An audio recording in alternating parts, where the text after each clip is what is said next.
Perfect.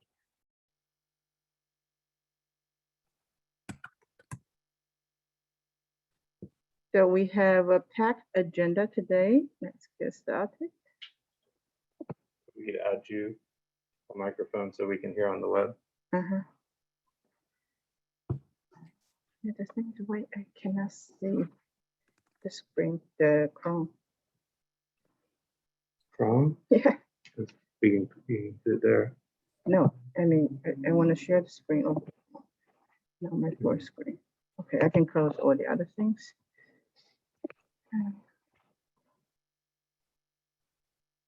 Show all window. Okay, that's fine. Here you go. Got it. You can see the agenda? Yes, we can. Yes. Okay. So, Kanda, we're ready. All right. Great. So today's agenda is full. Put it in your pocket. Yeah. Flip it on. Do I need to? Can I take off my mask or? I would recommend it. Okay. Yeah. I don't care. And Better? Okay. Hi, everyone. This is Tina Zhou. Should I start video so can people see me? Can people see my face? No? Over the Zoom? Oh, I cannot No, start video. No, because- Tina, your video's not on. Yeah, and can you enable me, whoever the host is, Oh, Kano and Jill, to let me start video?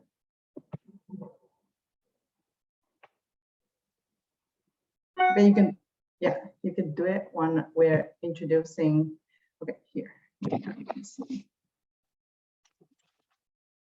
Hi, everyone. Okay, so we have full agenda today. We are gonna have opening remark from Arpit without further ado. Okay, I'm sharing my screen. Can you see the presentation? Yep. Okay, go ahead. All right. Thank you, Tina. And welcome, everybody. It's great to be virtually there. And we are really excited that you have chosen to come over to the Edge Compute mini summit, workshop, whatever we're going to call it, all technical details on everything Edge. And I will just give you a brief introduction of all the high-level view of where we are heading. And then each project will come in and talk about the details of the Edge. Let me start off by introducing myself. I head up all of the open source networking and Edge at the Linux Foundation. And specifically on LF Edge, our goal is very simple.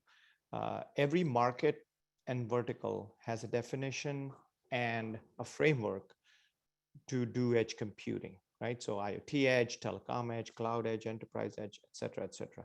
And we want to make sure that we have a framework that is consistent, uniform, and that is open source based, that scales up across verticals. So that's what LF Edge is doing to unify these markets. So if you go to the next slide, Tina, the goal of LF Edge, first goal that we started was to get to the definition and terminology. Everybody has kind of used edge quite randomly. Thin edge, thick edge, far edge, near edge, cloud edge, this edge, that edge, right? And it all is relative. And it is always about where you are in position of the network. So what LF Edge has done is they have, as a Wikipedia style definition, first of all, standardized the terms. There's only two types of edges. There's a user edge and a service provider edge. User edge is under the control of a user, and service provider edge is shared. And then if you look at the implementations within that, there are really three implementations. There's an extreme left constrained device edge, which is microcontroller based, embedded, etc. And then there's a gateway type deployments, IoT gateway types, which is smart device edge. And then of course there's on-prem mini data center type edge. But again, everything under control of a user. And then if you cross the last mile, you got, access edge, which really is either in the RAN or under the base station or in a smart central office, right?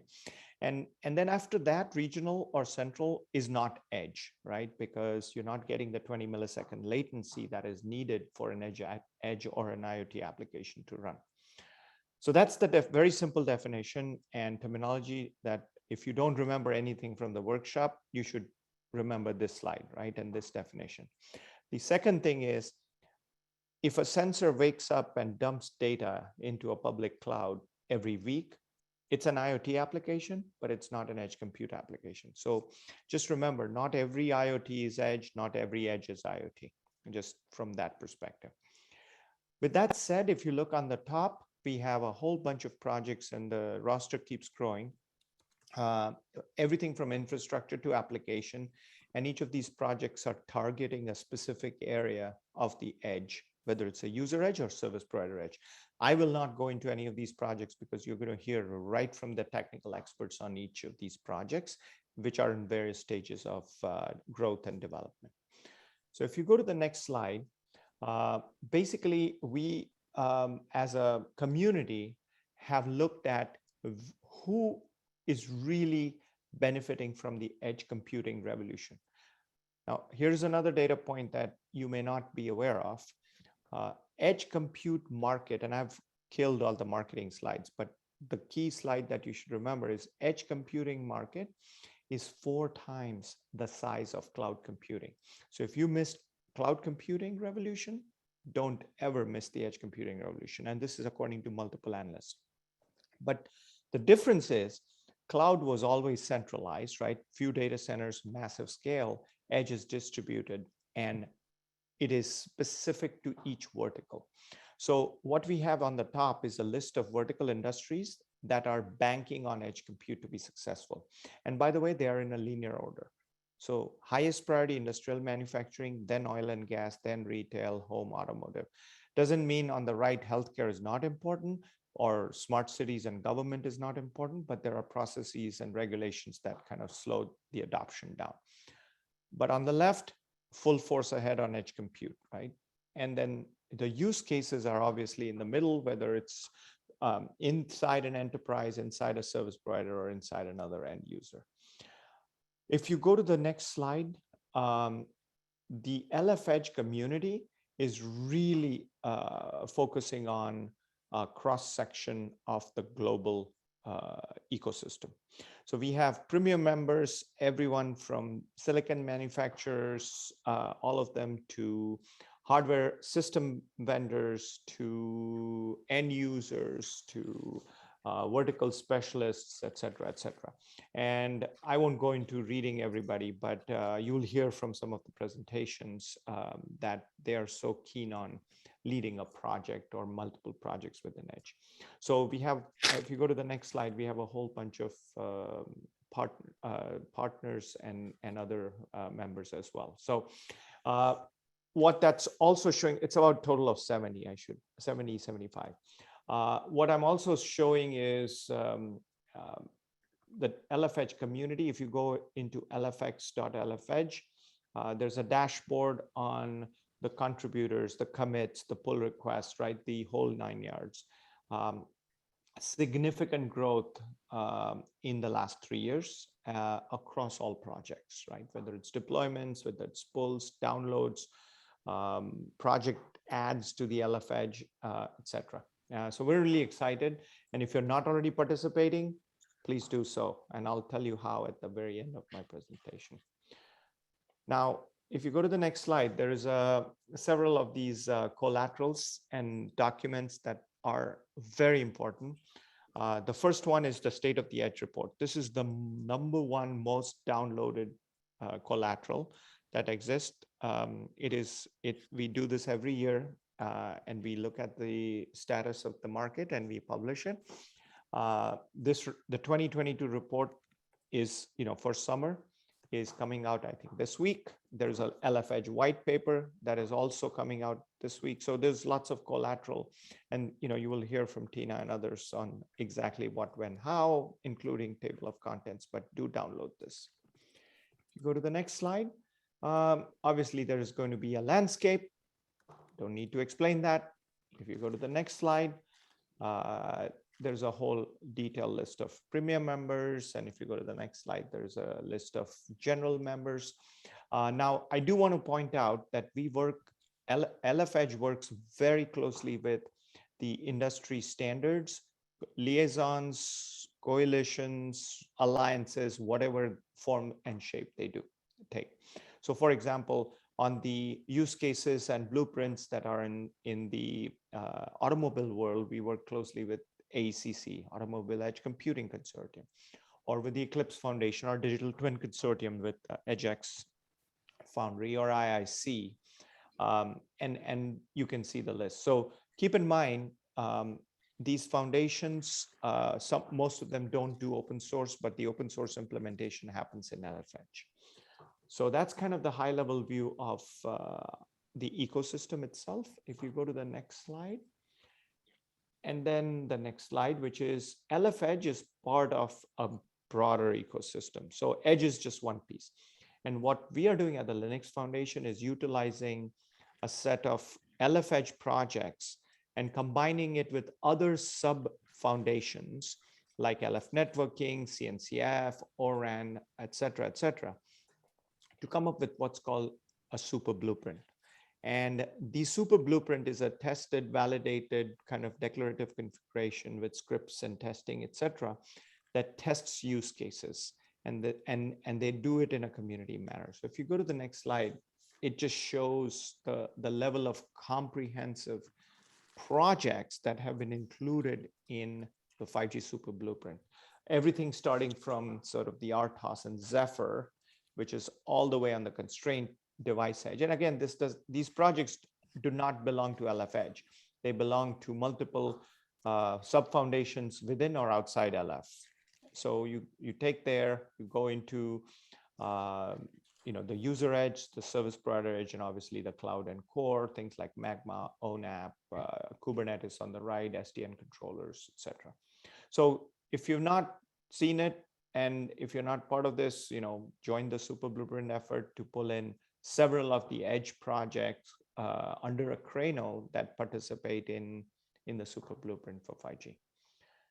Right, so if you go to the next slide, I have the summary here, which is we're harmonizing open source communities across these different types of edges. But our goal is to keep it open and interoperable so that we are independent of hardware, independent of silicon, cloud, OS, or protocols, right? Messaging specifically, and access protocols.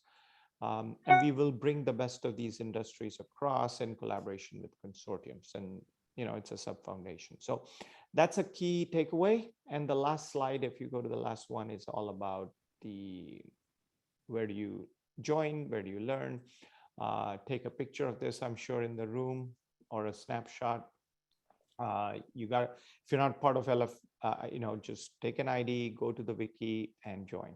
And you can join many ways. You can contribute, learn, join TSCs, give feedback, just, send Tina an email and she will connect you anywhere. I mean, that's the old-fashioned way of doing work in open source, but we support that too.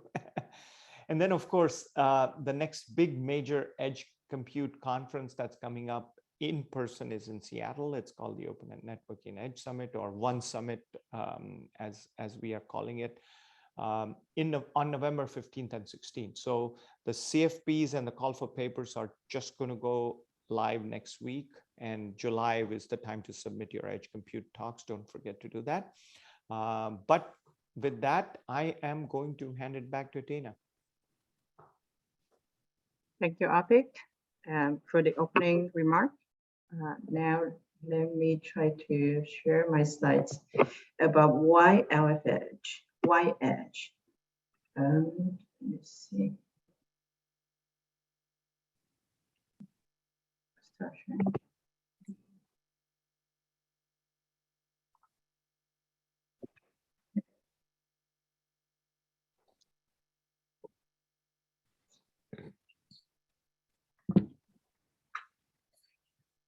Oh, you know what? I can directly open. Let's do that.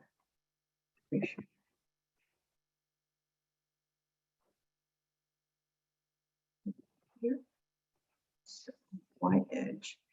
Some of the slides are overlapping with Apit, then I'll skip that one. Hi everyone, this is Tina Zhou, the Alpha Edge board chair.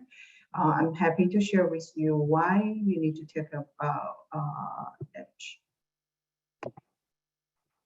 So these are the emerging edge applications and coverage of the technologies. You can see this NFV edge infrastructure, like it goes all the way from the wireless, wireline, UCPE, and IP enterprises service, and also all of kinds of autonomous devices like drones, automotive vehicle, robots, medical, and through the metaverse, the VR, AR, 360 video and wearables, the immersive experience here, and also the IoT and analytics, like all kinds of sensors for industry, home devices, retail, healthcare. All of them needs the technologies to boost them, like on-demand and feed hardware accelerations, AIs, microservice, and 5G. Because for the edge computing, you need low latency, and you need to have this or applications in like the metaverse, etc. And this is the killer apps, because when we talk to the customers, they always ask, what are your killer apps? So the killer apps here from this top 10 IoT application area in 2020 is still valid today, or maybe evolve a little bit. Number one will be the manufacturing industry, and followed by that, and you can see the transportation, mobility, energy, and we will have energy talk today, this afternoon, and the cities. In cities, there is the smart cities work and digital twin, and people will talk later, the healthcare, supply chain, etc. So here you can also see an IoT analytics about the enterprise IoT market from 2019 to 2027. You can see the TAM the same. And if you're a marketing person or go-to-market person, you can see this is very valuable chain to show you why we care about edge and how much the market is, how much the TAM we can get. There is a McKinsey report on IoT about the IoT and edge. Maybe we can have a look here. See. Yeah. So it's actually the quite intensive research shows how the IoT plays the role in the edge computing, and what are the use cases, and how they support it from economics point of view, and B2B is more and B2C, what are the applications and how much value, and what are the playbook for the vendors. Yeah. Okay, I think this is very useful. I gave the link, people can have it.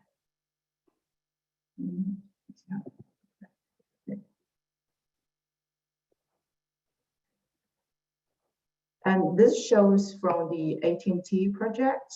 You can see how they put the 4G, 5G. Now it's more AR, VR. And if you look at from the latency and the bandwidth point of view, the high end, the high requirements for this edge computing. And you can see at the level of mobility, you can see the truly mobile and the markets capture from retail all the way to the engineering, field operation, AR, military, public service, safety, etc.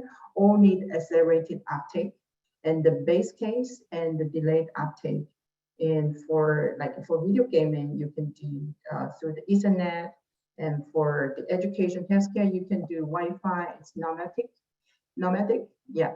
So which shows the technical landscape, how we see the sandbox of the whole edge computing areas.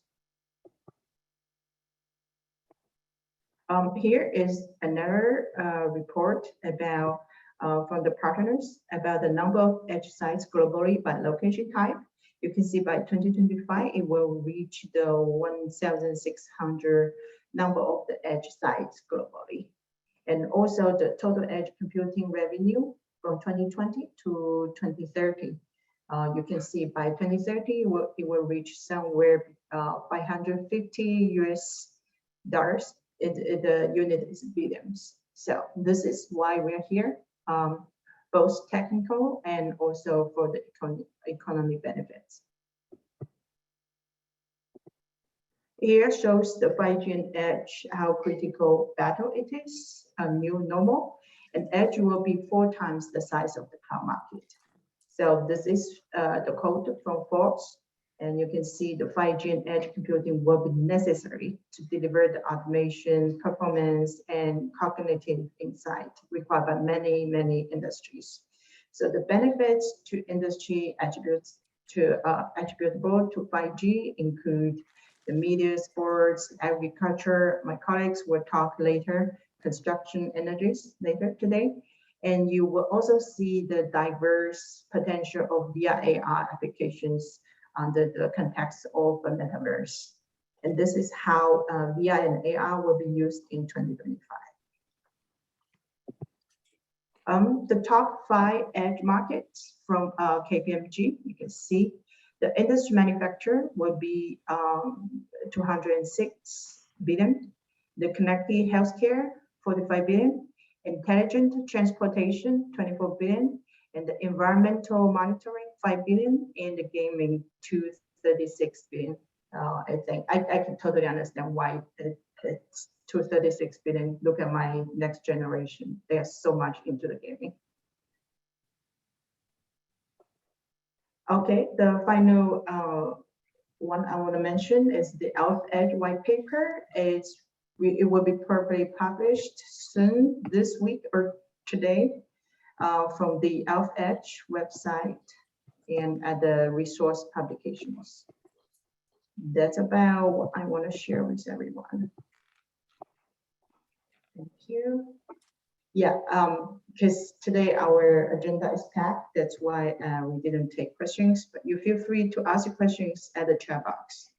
And the speakers, anybody can answer.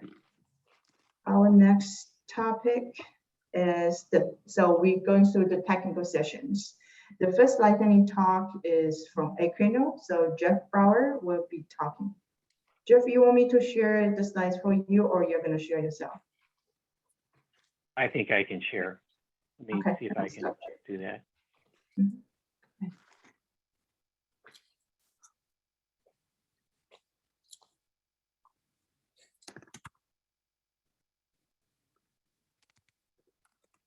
Okay.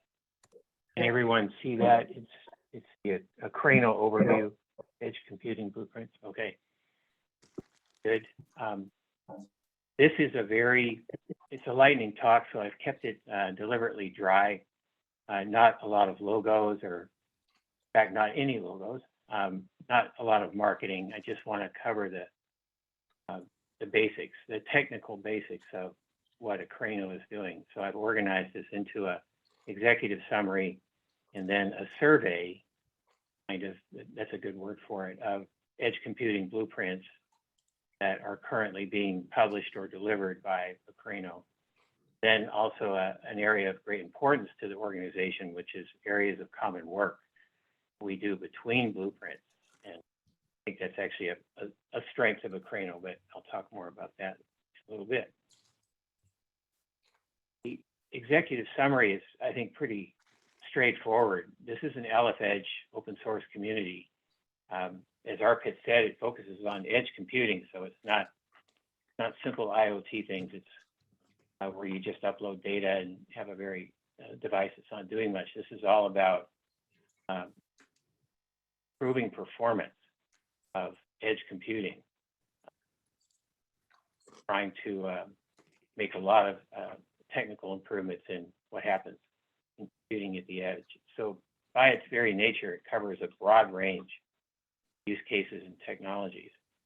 Akraino publishes blueprints. So these are combinations of architecture, software, and data flow diagrams. They include working code. Each blueprint includes working code and course documentation. Akraino also supports anyone who's using blueprints, so that's a good thing. We collaborate with SDOs, and now I'll go through some slides that present the blueprint survey, I've tried to organize these as kind of subcategories or key areas in edge computing. That's not an easy thing to do. That's an approximation because there is overlap between blueprints, and as I mentioned, there's such a great diversity in the use cases and technologies. So we have a kind of a cloud native subcategory. There's NFV stack, a blueprint there, and also multi-tenant security. In both cases, the key organization that's driving that is Intel. Then we have what I term, lack of a better description, is a kind of the edge border, the border between cloud and edge, which is a fuzzy thing, and it moves around a bit, and people's definitions for it are different.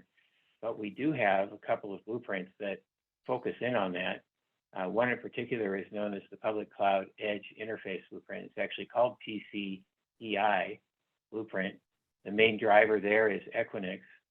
And this blueprint has come up with a set of open APIs that edge applications can expose towards public cloud providers. That blueprint has had a lot of work gone into it over the past 2 to 3 years. There's also a network cloud blueprint that's mainly driven by Juniper Networks. The idea there is you're allowing a single software-defined network as a controller for whatever you have on the cloud, containers, VMs, or bare metal servers. It maybe, if you could think of it as slightly more towards the edge than the cloud, as I move through these survey. We next have integrated edge cloud blueprints. We have edge stack, SmartNIC, and edge ARM servers. It's kind of the first one's kind of a family of prints. There's several there, and the key organization involved is Tencent. The SmartNIC has kind of a group of contributors by Dance, Socknock, and ARM, and they're accelerating performance of things that you'd expect would be running on edge computing nodes, such as UPS, 5G UPS. It's that's a bit of a telco-oriented blueprint, but what they're doing, I think, has more applicability than that. Then we also have an edge ARM server blueprint that allows you to run Android native apps, cloud native apps, but run them at the edge. Of course, there would be no edge computing organization worth its salt if we didn't include telco. So we have a number of telco-oriented blueprints, including lightweight 5G, private 5G, and 5G MEC slicing. And as you might expect, the key drivers there are a range of telco suppliers and operators. I've just listed a few, but if you go look at the contributors in these blueprints, you'll see a wide range, including AT&T and T-Mobile, and the list goes on. Likewise, anything at the edge is going to necessarily involve AI, and we have a few key blueprints there too, including federated machine learning, school monitoring, which has been there for some time, but I think recently has gained more importance and a higher priority. And I'm hopeful that more contributors and more activity will take place around that blueprint. But of course, it focuses on school safety, security, and surveillance. And there's some key drivers there that are collaborating to make that work. Likewise, intelligent vehicle cooperation requires an strong AI component. The current focus is on autonomous taxis. That particular blueprint is driven by Baidu, Intel, and ARM. Next we talk about IoT, and again, this is computing-driven IoT. So, top of the list, we have robotics. Current focus in the robotics blueprints are industrial and enterprise robots. We have a blueprint that creates a cloud gateway for IoT apps. So the objective there is to enable industrial IoT use cases. We have another one that provides a software-defined wide area networking blueprint. Main driver there is Huawei, and they're emphasizing networking for edge and micro computer premise equipment use cases. The last subcategory is connected edge nodes. You might expect, as you improve the performance of each individual edge node and bring some of these use cases up to speed, the next thing that happens is you need edge nodes communicating with each other. And of course, that's a requirement for smart cities and smart vehicles. We have a number of blueprints there, and I've listed a couple of these. One is actually called Smart Cities. Another is connected vehicles, and another one is a mech-based topology prediction. Tries to predict the path of autonomous vehicles and help keep things running smoothly. So here are some areas of common work that is somewhat of a coordination between blueprint teams or a collaborative effort. Akraino publishes white papers. There was one, I think it was in 2019, I didn't find a date yet. It was called Akraino Edge Stack APIs. There was a second one called Cloud Interfacing at the Telco Edge. That was in July 2020, and there's a new one coming out. Tina mentioned that in her talk. So when this happens, it's a number of blueprint teams working together to publish a white paper, which I think is a very cool thing. And again, that's a strength of Akraino as you get cross-discipline or cross-technology contributors.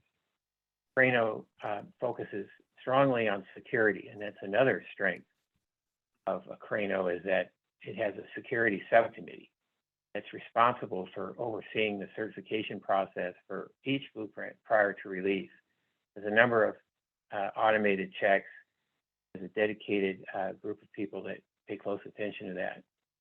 There's also a documentation subcommittee and an API subcommittee that collects blueprint-wide or organization-wide API info using a standardized form, and then tries to map those APIs. That's, again, not an easy thing because of the diversity of use cases and technologies, but the committee does make that attempt. And of course, we have our technical steering committee,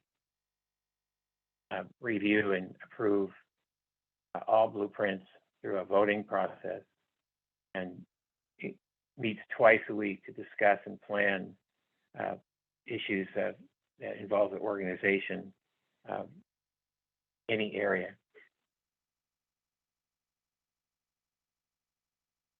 So to summarize, Akraino is again an LF Edge open source community focusing on edge computing, and does cover this broad range of use cases and technologies. That's a strength. Of course, it's anything that's a strength also has a weakness. The weakness is it's hard to make a presentation or hard to organize so people understand what Akraino is doing. But the good part about that is that we work hard on it, and we get lots of collaborators to help us with that. Akraino publishes blueprints that are high-level combination of software, architecture, and data flow diagrams. We collaborate with SDOs like EdgeX, and again, it's a multidisciplinary approach involving a wide range of industry participants.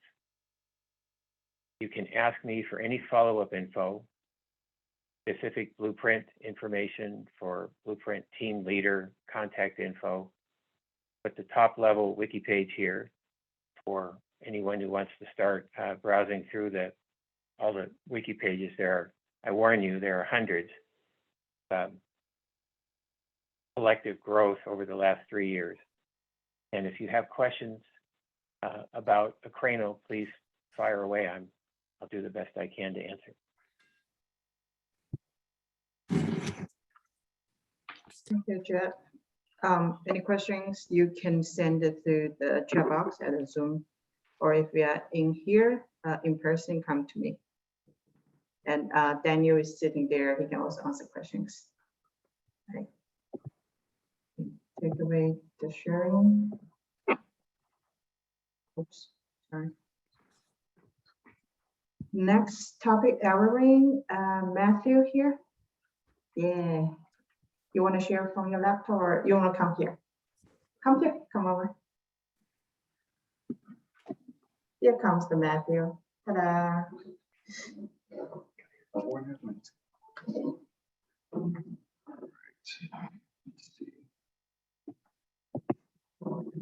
I'm going to lights on.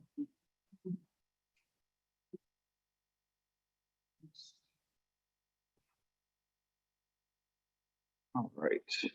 Looks good. Everybody hear me okay? We'll do a mic on you for the people outside. Okay. And for the retorts. We'll just do it on your. Perfect. And you're on. And you're in the cockpit. Okay. That Russell is this. I'll take that off. Yeah. So,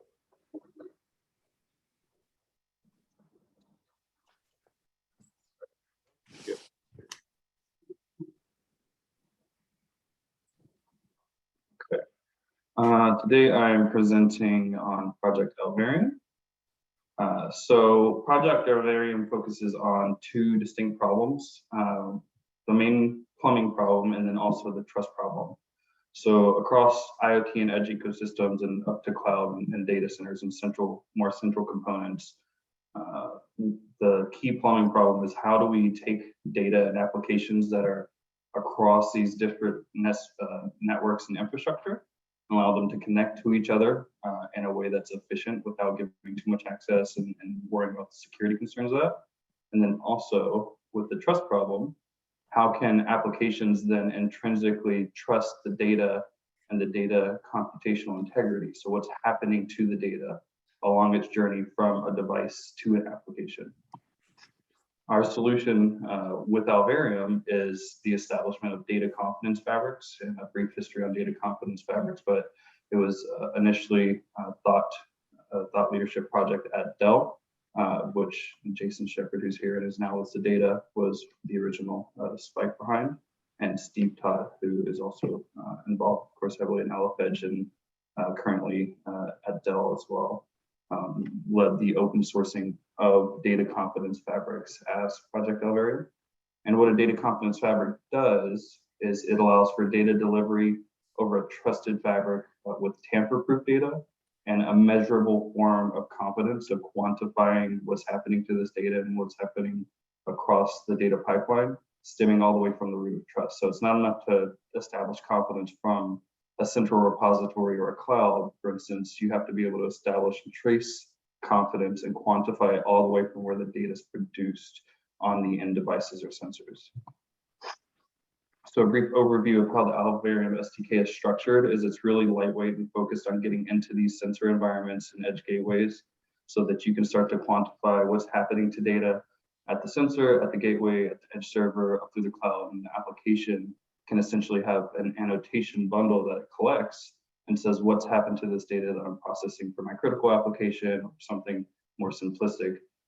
Was it encrypted at the original device? What's the signature to verify that the data I'm bringing in is the original data and hasn't been manipulated? Or if it has been manipulated, what's happened to it and why was it manipulated? So edge processing, this machine learning, what kind of algorithms was it run through before it hit my application? So that then you can have a really high level of understanding of what's happening to your data before you implement it into an application. And you can also put that in as a barrier to a degree to say, we don't want to take any data that we don't have at least a high level of confidence in, which is really useful for some things like government applications or critical infrastructure, or just really high IP, high business logic solutions. So how can Alvarium be utilized? We currently have Alvarium in testing and a pilot for carbon tracking for carbon credits. So this is a really fragmented market. It's very analog, and its process is still in its infancy of learning how to digitize. And it's a really high compliance required industry. So carbon credits are extremely driven by governments and the voluntary carbon markets by carbon registries have a high level of requirements. The auditing process for establishing and earning carbon credits is really intensive in time and resources. But the thing you can do with a data confidence fabric is you can start to annotate what's happening along with data as this industry is digitizing, and then understand and replace a lot of that old manual and analog process with a highly digitized, highly transparent process. Very simplistically, the way it works is there are facilities, industrial IoT, they can be landfills, they can be industrial composting facilities, direct air capture facilities, just general energy facilities that either produce or reduce emissions. And then the tracking of those production of emissions or reduction of emissions is what can be certified and verified so that they can earn carbon credits as an incentive to advance their infrastructure. There's 3 parts of digital MRV. One is the measurement side. So that's the really IoT and edge centric side. That's getting these applications all the way down into the sensors and into the edge environments and into the industrial IoT facilities, figuring out what the methodology is. So what do we need to measure and how do we measure it? And then with the data confidence side, what level of confidence do we get from the different forms of measuring and from the different devices or manual processes that are built into this process? Once it's all measured and quantifiable, then that's established into a report. That report is then submitted for verification. There's first-party verification, of course, which is quality assurance and control frameworks. And then there's third-party verification, which is the assurance of the truthfulness. And that's where the actual carbon credits come from. So we actually built this out as a platform. I'm Matt Yarger from the EdgeX Foundation, head of sustainability. And I've been working with Jason and Steve and others in Dell, ARM, Intel, et cetera, on this issue of data confidence fabric from 2018 to 2019.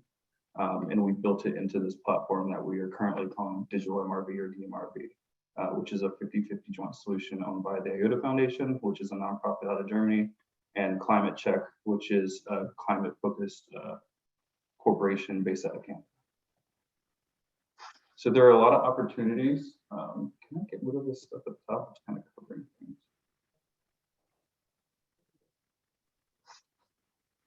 things. There are a lot of opportunities for misinformation to occur in the process when it's manual, because the sites in their current process are really analog in how the audit's done. Someone's flown down to the facility, they walk around with the clipboard for a few weeks, they look at different sensors or processes that are in place, and they take a lot of different data and process that manually through that recording process. And then they fly back and they establish a report. And that can sometimes take between 15 to 18 months. I've heard of the carbon credit return process taking up to 4 years. So the incentives for getting this, because it's such a slow, labor intensive and time intensive process, are really delayed. So it's a really long return on investment for organizations. But by taking this and digitizing all of that collection process or that monitoring and quantification methodology process and establishing what confidence looks like in that process, you're able to actually bring this down to potentially 6 to 8 weeks or less, which is a huge increase in the supply for the market or the industry as a whole. So with the data confidence fabrics, it brings 2 aspects that are really important. One is the security side and monitoring and understanding the security of the facilities that are being audited or the organizations, if it's multiple facilities in an organization. The other is the transparency side. So the way we've taken the data confidence fabrics that were initially created through Jason and Dell and the team there with Steve is we've taken them and built them into a distributed ledger technology, which is what we do at the EdgeX Foundation. Our technology is completely feeless. It's extremely lightweight and efficient. You can send like 2.9 trillion messages on the network, which is completely public and permissionless for the same energy cost as 1 Bitcoin transaction for equivalency. So the scale is not even in the same conversation. But that's because we focus on IoT, edge, data mutability, verification, security, things like that. So because you can come onto this permissionless ledger, you can see every single data point that goes through this process, and you can verify it down to a very granular level. You can look at a sensor on a specific date, see what the readings are, and you can trust it because it has a really high level of confidence and security behind how that data was captured and stored. This is a look at the second pilot that we tested into, which is a biodigester facility, which is essentially an industrial composting facility. We capture a lot of organic feedstock from local vineyards and from the local communities, and that is then processed into fertilizer, liquid and physical. And then that process emits a lot of methane. It's predicted or estimated that it can predict upwards of 29,000 tons of methane per facility. And so capturing that, understanding it, capturing methane, reducing it from coming into the environment helps with a lot of sustainability initiatives. In the second pilot, we got to actually get a little bit more creative, where we had sensor data and manual data. And the piece of this that's really interesting is sensor data is captured every 5 minutes from the 4 to 5 different devices that are on site. The manual data is 4 to 5 different manual data points, but they're not captured in the same iteration. It can be when a truckload of feedstocks drop off or something of that manner. But the manual data also has a lot more room for human error. So the data confidence you then have in that is a lot lower. The partners that we've worked with are Dell. We're working with Jason as a data as well on how to deploy this out into these environments so that we can start to scale it up as a potential platform. We have the Alvarium SDK integrated into it. All the data is transferred over DAO to Tango, so it's verifiable, immutable, and secure. And then we have the platform itself, which we've designed from the IoT and climate check side. For the SDK operations, you can see that the sensor-based data captures different type of data because you can capture encryption based on the device. You can capture device signatures and things of that nature. Whereas the manually entered data is a lot more simplistic. All these different data points come together along with uncertainty that's built into the sensors and things from a sustainability or an ESG reporting side. And then it gives us a confidence rating or confidence score that comes from that overall process as well. You can see on this dashboard on the right, in the red, we have manually entered data. The one on the bottom has no data because it hasn't iterated in its process. It's like a 3-month reporting or capture process. So it's a really low level of data confidence. Whereas the spreadsheet-based API pull for the delivery and fuel type for everything has more iterations. So it's got a higher level of confidence, but it's still manually entered. It's not something they're autonomously capturing yet. And then everything that's sensor-based has a really high level of confidence because you can verify that the signatures are there. You can see consistency in the sensors, how long they're up, how consistent they're up, how much data is coming from them, and you can flag the issues with data if it's not something within a typical range. For the future of data confidence fabrics, there's a lot of different integrations that this can go into. So I come from a history of cybersecurity and cyber operations, so I'm really interested in the operational oversight that this can provide over infrastructure. It can allow you to know how many devices you have deployed out, what's encrypted, what's not in near real time, what's secure in what different formats, who's accessing it when. It can act as a really nice distributed and decentralized event log for your entire operational infrastructure. And then it can give you quick insights into where you're having issues with your infrastructure so that you could advance it or put more funding into those areas so that you can bring them up to the same level of confidence. But this can go across a lot of different industries, whether it's from something like carbon credits and sustainability into smart cities for renewable energy certificates or green bonds and funding of that nature, or just anything that requires some form of compliance and regulation to audit the process. So government contracts have a high level of utility of these types of things as well. And that is me. Any questions?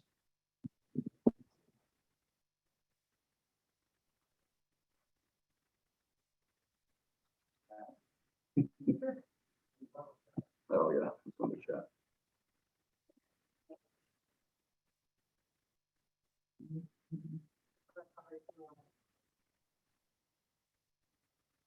Okay, yeah.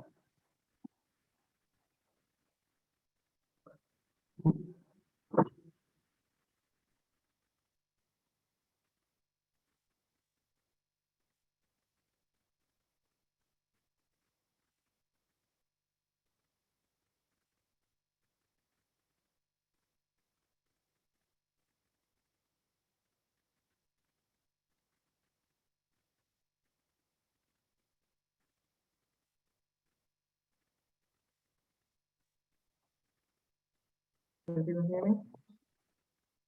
This is has a big standing. It should go in your pocket. Yeah, that's fine. Yeah, double button should be how you can lose that top bar like you wanted to. Oh, You can go. hide view panel, floating meeting control. Yeah, there you go. Thank you. So it's very important to raise the questions like Matthew did, so we solved the problem. um,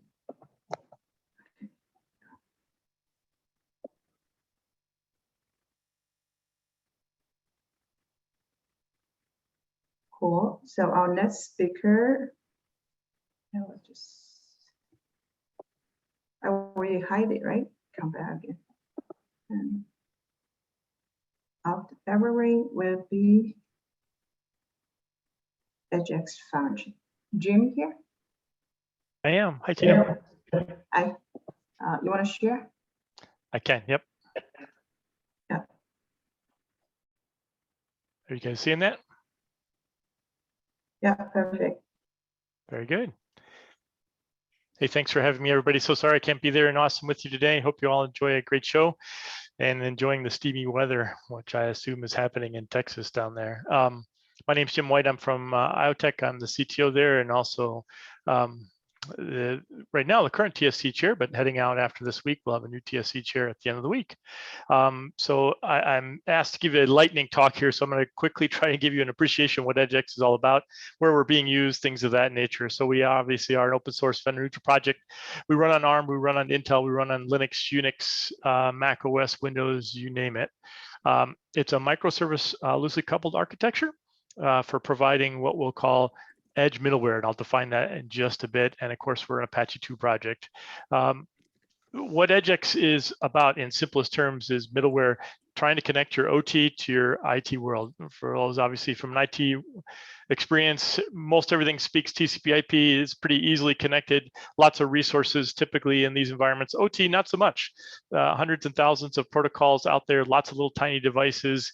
Our job in EdgeX, we view, is trying to commoditize that, commoditize the connectivity between what is the OT and the IT through the middleware, which is EdgeX. Another way to put it is we really try to provide connectivity, two-way communications between a sensor or device, or what is typically the thing in IoT, back into your enterprise, your cloud systems, what have you. Now that might be in the form of a physical sensor, something like a vibration sensor, a thermostat, a camera.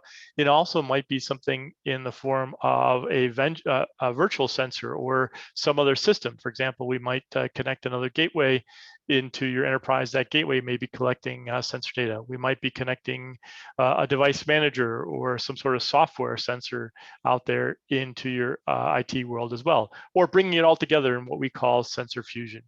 Again, we're a microservice architecture, so the way this really works is a collection of our microservices speak a particular protocol, and that protocol is one of the typical industrial protocols out there, or OT protocols, to help you get that data into your system, but also providing two-way communication, allowing you to communicate back down and what we call actuate back down on that sensor or device. Our project was founded on a number of goals. We view ourselves as trying to, again, commoditize or provide an open platform for unifying the edge computing environment. We realize that we're not going to be 100% of a solution, but our goal is to try and provide the 80% base from which you can then build out your own IT or edge solutions. And so as part of that, we'd like to create an ecosystem of plug and play components out there. In fact, some of the components may be in our open source catalog, but you may find organizations, for example, mine, who provide additions on top of EdgeX to give you that last mile. We provide tools, things like SDKs, to help quickly create your solutions. And we like to collaborate with various open source projects and standards groups to try to, again, increase that interoperability, increase the farther we get into providing a commoditized edge solution. We've been in existence in Linux Foundations since April of 2017, so we just celebrated our 5th birthday. But we were in existence 2 years before that in Dell, as you're hearing a number of projects coming out of the Dell incubation. Something I'm pretty proud about since day one. When the project was founded, we released twice a year. We release in the spring and the fall. Right now, we're working on the fall release, codenamed Levski. We hope that by about this time next year, we'll release what's called EdgeX 3.0. and we'll follow that on with an LTS release. So if you're interested in working in the IoT or edge space, come join us. We've got plenty of work to do in the next year here as we get ready for our next major release. I've got some words on this slide that describe how EdgeX works. I'm going to pass over that and use a visual to try and give you an appreciation of how EdgeX works. What you see on the screen right now is our architectural diagram. It's been around since day one. Orient you to what is at the bottom there are the sensors and things you want to connect into your IT world. At the top, you've got your enterprise, which might be a cloud system, a database, maybe an application. Our job again is the middleware, get you from thing to enterprise and back down again. So it's again a collection of microservices to do that. So the very first set of services we have are what we call device services that suck data up from sensors or devices and then make that available to the rest of EdgeX. They do that through what we call application services, which essentially are big old transformers to get data to and from things like cloud environments or MQTT or REST in a standardized format. But we also send the data into a resident persistent database so that if you need historical backlook or if you need to do some sort of store and forward, the data is available at the edge where it can then later be transported via application services on up to your enterprise. So that's the data flow going north. We also provide the means to turn the data back around, format it, get it ready for a rules engine. We ship with E-Cipher, another one of the projects in LF Edge, but you could put any kind of intelligence you'd like there. In fact, in many cases, we're now starting to see AI ML being used as the quote unquote edge intelligence. And that edge intelligence can then command and make a request back down to devices. So again, this allows for any device to communicate with any other device or sensor at the edge, at the same time providing for data flow to your IT worlds, and at the same time allowing your IT worlds to communicate with all these sensors and devices. All the other services out there are really helping to support, make it more secure, provide for management capabilities, things of that nature. So again, really boiling it down, what EdgeX is a set of translating mechanisms, translating from OT protocols and devices and sensors or wherever you got out there into your north side, your enterprise, and then back again. That's all EdgeX is about, and then providing capabilities and APIs on top of that to allow you to build out your applications. Because we're a microservice architecture, we're allowed to be distributed across whatever type of compute, storage, and network resources you have. We kind of built EdgeX, and when I was at Dell, we built it kind of to go on the Dell gateway at the edge, but in our architecture, it's really meant to be spread out across whatever resources you have. There are elements of EdgeX we find running in a cloud even. There are elements we find running on a more intelligent device or sensor out there. Spread it across whatever you've got at the edge to help facilitate your use case based on the resources you have available. We built it to be small. It was initially conceived to be running on something as small as a Raspberry Pi. Today, depending on which services and what capabilities you want to use for your use case, you could even get it to run on something smaller than that. So we're looking at about a gig of RAM and about 32 gigs of storage is kind of our thumbnail out there about where you're sitting in terms of where to run EdgeX, but it can run in smaller and lighter spaces where necessary. In terms of project momentum, we've been in existence again for 5 years. So we've got about over 200 contributors today. We have got about 8.2 million container downloads, and that equates to a roughly, we're getting close to where we think we roughly have about 1 million deployments out there, at least at one time or another. We are visited by a user base of about 2,000 to 3,000 hits on our website a month, and we get about 20 to 30 contributions into the project a month from at large. We have a number of companies that are participating, which we'll talk about here in a second, but those come from across the world. In fact, China is one of the fastest growing communities for our adopters and contributors in EdgeX today. Arpit mentioned there's a website out there called Insights if you want more detail about where the project is in terms of contributions and steadiness of flow of incoming material and what we're doing. Take a look at the Insights website out there. We're used in both open source as well as commercial products out there. Obviously, my company, we provide a commercial offering of EdgeX. We're used inside of Accenture and their offering from a big SI. Thundersoft is similar. They've got an offering out there specifically in the China regions where EdgeX is a part of their core platform at the edge. We've got groups like TIBCO and Jiangxing Intelligence and HP all offering Edge embedded as part of their IoT or edge offerings. Eaton is another one that's just joined us relatively recently, building out their Eaton gateways, their software gateway essentially for common use, and using EdgeX underneath that as well. And again, as I mentioned, we're used by some of the open source projects we see out there, including in LF Edge, Homage has got EdgeX as part of it, which you'll hear about a little bit more in just a while. We're used as a vertical substrate. So we're used in all sorts of environments out there. My company and a number of others are participating, in particular with industrial suppliers, with smart energy in buildings and smart venue types of environments. So you find EdgeX is a really great vertical platform, horizontal platform from which to build plenty of vertical solutions out there. And this is just a sampling of some of the places we see EdgeX being used today. Want to learn more? I won't go through all the resources out there, but you can pretty much find a getting started place at edgexfoundry.org. We have our own website, so please visit us out there. And from there, you can get launched into everything from our wiki site and our Slack channels to the GitHub repository, as well as things like YouTube channels, which provide a lot of background on EdgeX Foundry. So thank you all for allowing me to spend a little bit of time with you, and I hope you all have a great conference. Thank you, Gene. It's widely adopted. Great effort.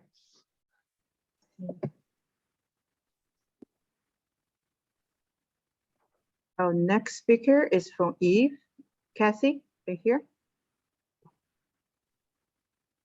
Kendall, Yeah, can I'm you here. Hi, Yeah. Kathy. I'll stop sharing. Go ahead. Okay, so starting to share that. The overview. Okay, let's do slideshow.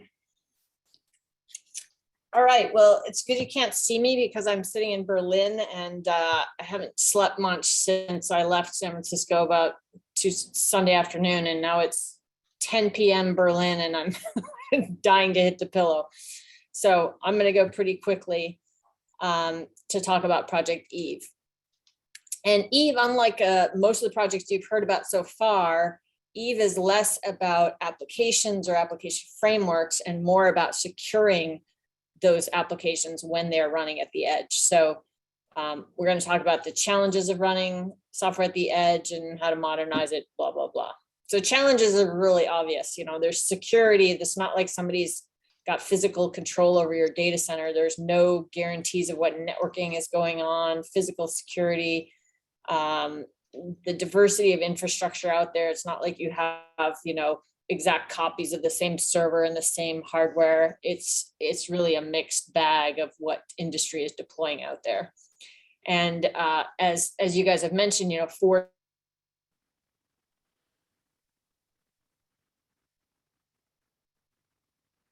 and then lastly, you don't have the connectivity of data centers. You've got outages, network outages, all sorts of crazy stuff. So what Eve does is try to modernize that and apply the cloud style of computing, CNCF, cloud style computing, but it has to manage these challenges of dealing with diversity of industries and equipment, massive scale, and no physical security perimeter. And I work for Zadida. My name is Kathy Jory, and we want to make this a standard, open source standard. So LF Edge, Eve was something we contributed at the start. There's an open source Eve controller. It's not very sophisticated, but it does the complete exact API as Zadida offers for a commercial controller. So what happens is Eve itself on a piece of hardware, unlike embedded Linux, you have to command it from a controller. It's not like you can just log in and start typing away at the command line. That just doesn't work. It's really meant to be very much analogous to cloud computing, where you don't have physical access to the box and you don't touch the box. You command it from a control side.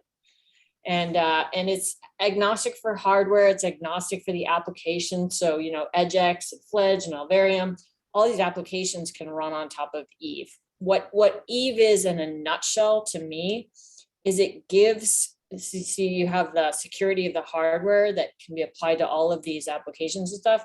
Oops, let me go back one. it gives IT people ownership of the bare metal. So that's very important. Just like when you lose control of the hardware, if you have, Unix root or something like that, a Linux root, and you lose control of that, you're kind of screwed. So what Eve promises to do is you own the bare metal. If there's a compromise in any of the applications, you just blow it away and deploy a patched one. An example of enterprise integration, so all those industries that were talked about, oil and gas and manufacturing and so forth, you can run legacy applications in parallel with cloud native, Azure services.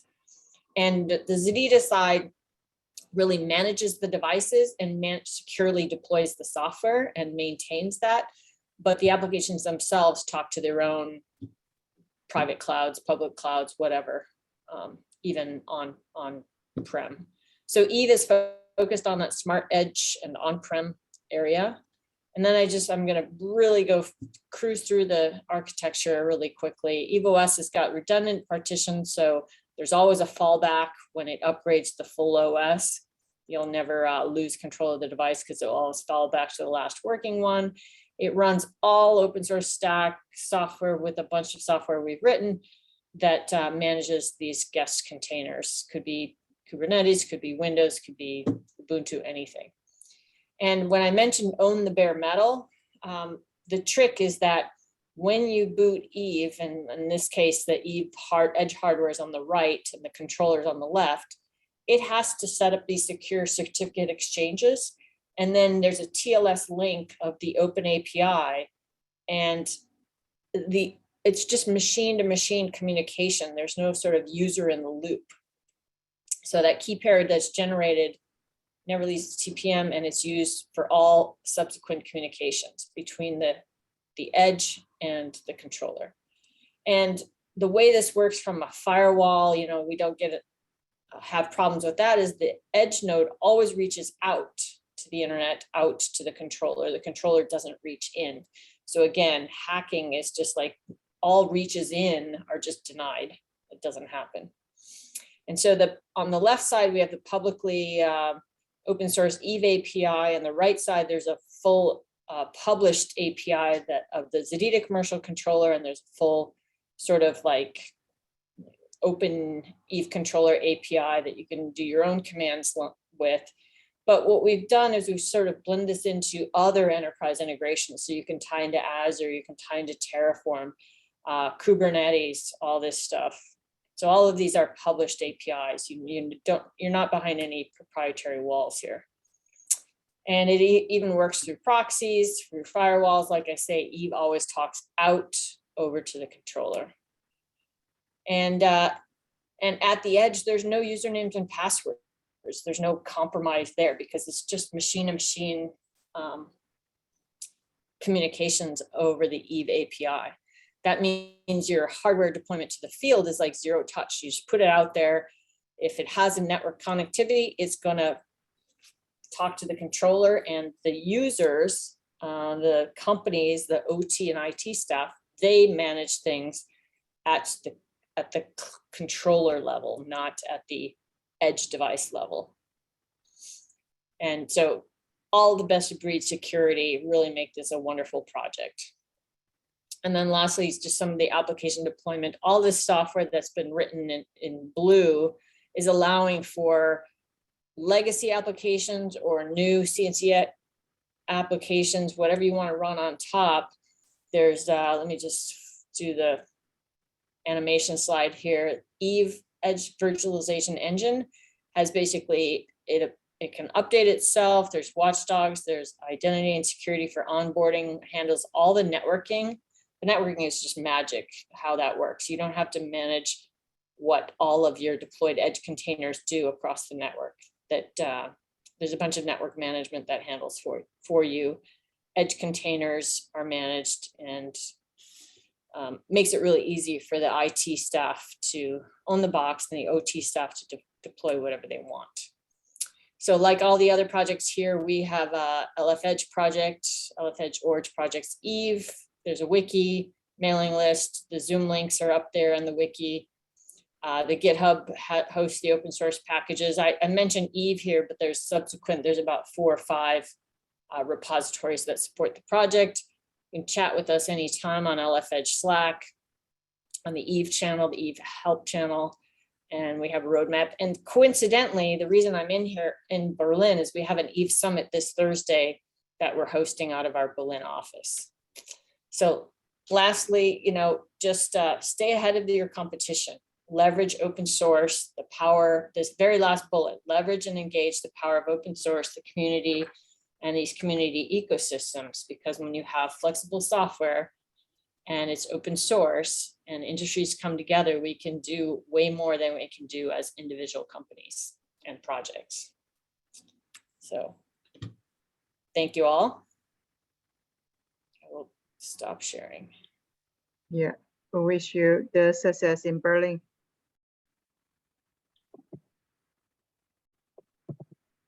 So next project is Fledge. Is Davey here? I am. Can you guys hear me? Yeah, perfect. All right. Hey, everybody. So I made a video especially for you guys. And this isn't so much an overview of Fledge as it is getting our hands dirty with it, quite literally. So yeah, I hope you enjoy. I'm going to get this started now. If there's problems with the audio, just let me know. I'm doing this live, and I'm not. Hello, LF Edge folks. My name is David Rodriguez, and you can probably tell right now I'm not doing this live, and I'm not at my desk or office currently, but I am here doing something of relevance. I'm actually testing out some functionalities of Fledge, and I'm here in Iceland, and I have a Raspberry Pi Zero running Fledge and a sensor that I wrote a custom South plugin for that is collecting data at the moment, and whenever it has reception next, which is not looking too soon, but when it does, it'll be able to get it to HarperDB, and we'll be able to kind of take a look at it together. I'm hiking the south half of the Laugaveger Trail. It's renowned for its natural beauty and diverse landscapes. So along with collecting beautiful visual data with my eyeballs, I decided to collect some artificial sensor data as well. This made for a good next step in continuing my journey in learning about Fledge. I first tried out Fledge back in 2020. I come from the Windows OT world and the Pi system, so it was my first hands-on experience with a Linux application. Last year at my job at EDF, we were exploring ways to bring OPC UA data into Pi, and we evaluated Fledge as one of the options. I was really impressed with how much it had matured and how far it had come, so I decided to take a deeper dive into it, learn more about it, and share the knowledge I gained through videos as I go. So let's get a better idea of the setup that I have with this lithographic PowerPoint slide that you could say I have here. So we have the Raspberry Pi Zero running Fledge with the BME 680 sensor attached. The BME 680 sensor is providing temperature, humidity, pressure, and air quality readings. This is a stand-in for my phone right here since I'm using it to record. And right here we have a cell phone tower. My phone is, when it can be, connected to the cell phone tower, and it's creating a Wi-Fi hotspot network that the Raspberry Pi is connected to. The South plugin on the Raspberry Pi, along with getting the readings from the sensor, is also getting GPS readings from my phone. I have an app on my phone called Share GPS. It makes my phone act as a GPSD server. I have a Python library on the South plugin that makes it act as a GPSD client. So I'm packaging the sensor data along with latitude and longitude, and then when we have our chance to send data out to HarperDB, it goes out through my phone to the cell phone tower and up to the cloud. All right, so let's crack open Fledge and follow the data and see what it ends up telling us. So we got the Fledge GUI open here, which is connected to the Raspberry Pi Zero and gives us a really nice way to see what's happening inside of Fledge. We can see here on the main dashboard, we got events coming into Fledge and through the South plugin, and events being sent north to HarperDB over here on the right. So let's take a look at that custom South plugin. I have it right here. And you can see there's some just really easy ways to configure and reconfigure the plugin. For example, like whether or not I want to collect the GPS coordinates, and if so, what IP address to go check that GPSD server, which is my phone's IP. So yeah, and it ended up being like a really nice and easy experience getting the plugin set up. I found it most useful to look through this plugin developer guide. It kind of gives you a general idea of what you should be writing out. But of course, my style is just to copy paste whenever possible. So there's a great example here of using the DHT11 sensor. I will note that it is implemented a little differently if you actually look at it in the GitHub repository. So that's worth a look as well. But yeah, I found this very helpful in making my own. And this is what it is. I won't be able to go into this in full detail just because we're short on time. I do plan to make a full video about this, so if you are interested, feel free to check it out when it becomes available. And but yeah, so I created my configuration parameters here, like you saw in the GUI, just by using some of the other ones that I saw as examples. And there's really two main things that happen here. At least in my plugin, because I have a relatively simple one. I should mention that there are polled south plugins as well as asynchronous south plugins. I'm keeping it simple with polled. I don't need to get that complicated quite yet. So when initializing the plugin, I am creating a sensor object. I am using a Python library by Pymaroni to read the BME 680 sensor. So I'm creating a sensor object when it initializes and setting it up with some configuration as well. I am also passing in all the configuration that I set here, as well as anything else if I wanted to, into something called a handle. And Fledge holds on to that handle and will send any of the functions that it calls in this south plugin. It'll give it that handle just so that it can use any state information if you'd like, which is pretty nice. So this is where the actual action happens. And so this is where we actually pull the sensor and try and send it back to Fledge. So first I try and get the GPS coordinates. If I'm not able to, I just leave it at 0, 0, null island, and then try to read the sensor. And then I will package everything up into a JSON format and send it back to Fledge. So yeah, that's really the majority of what's happening here. And when it actually comes to implementing it, you just need to take this .py file and drop it in this folder path here. Well, you actually need to make a folder first. So I gave it a title BME 680. And then you just drop that BME680.py file in there, is how I did it. And not to mention, I also needed to make sure to install the libraries like I'm using for the GPS client and the sensor on this particular Raspberry Pi Zero. Yeah, but that's pretty much what it took to start bringing your own data into the Raspberry Pi and into Fledge. So we got data coming into Fledge. Now we got to get it out, right? Let's send it to HarperDB. Now there's already a North plugin built for this, and I can't emphasize enough how easy this was.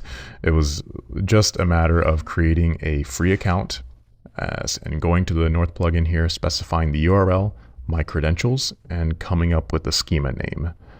That is pretty much it. Within a few minutes, I had data coming in into HarperDB. Here's the studio. Not really much else to show here. I mean, data's coming in, and we want to try and visualize it, right? So I saw that there was an integration to Google Data Studio. I had never tried it before, but I saw that it had a way to do some geospatial visualization. So to get it out, it was just a matter of creating a SQL statement. I ended up like when I do the query, I concatenate together latitude and longitude because that's the just the format that the map component needs in Google Data Studio. And yeah, so it ends up looking like this structure here. I also format the timestamp string into a proper date time that these components expect. And this is what it looks like. So this is actually my second day heading back out. The first day I was plugging and unplugging Fledge a lot, like the Raspberry Pi, turning it on and off. So there were a good amount of gaps along the way, but this was a pretty solid read. And Yeah, I mean, I have, it was really easy to actually make the component itself, just a lot of drag and drop. The color reflects the temperature, and the size of the bubbles reflect the humidity. So it does kind of, I mean, it makes sense. I remember this part of the hike here being particularly hot. And I remember by the time I got back to where I am now, I was definitely ready for a hot shower. So, yeah, one of the other things to point out here, this is humidity data from day one. I wanted to take a look at this over time just to see what the humidity was like during a couple rain showers that happened. And unfortunately, you can see here we have a lot of duplicate timestamps. What I believed happened here is the Raspberry Pi, when I was unplugging it and replugging it in, was probably happening at certain times when I didn't have reception. And so the Raspberry Pi doesn't have a real-time clock or any kind of timekeeping device if the power is disconnected. Usually other computers have like like one that has powered by like a little battery.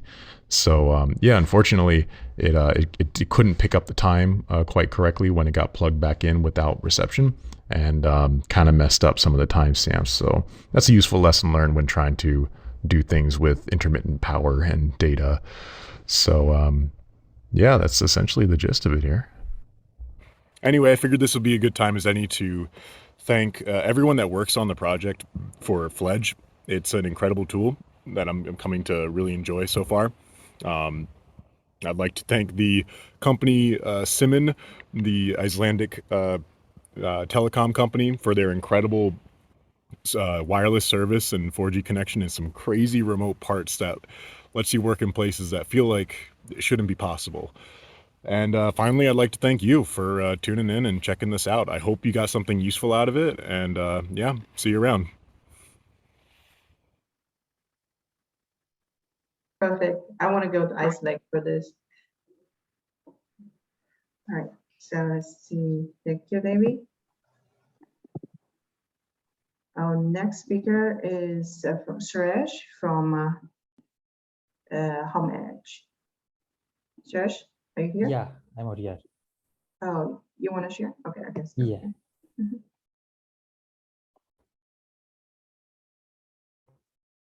Yeah. Hey all, thank you for having me over here.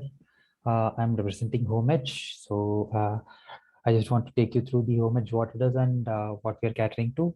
So unlike all the other projects, there's more towards the home environment and home scenario. And our main USP is service discovery and device discovery, which are there in the same home network. So the topics which will be covering is a big picture of what Homage is, one use case scenario of what we are trying to do so that people can understand what it is, what have been journey so far, and what we have the road ahead, and how you can contribute towards and join us towards our sessions.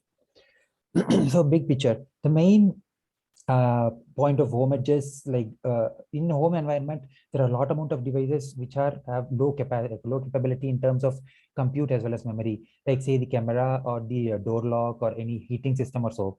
So how do we leverage the services which are there in the other devices?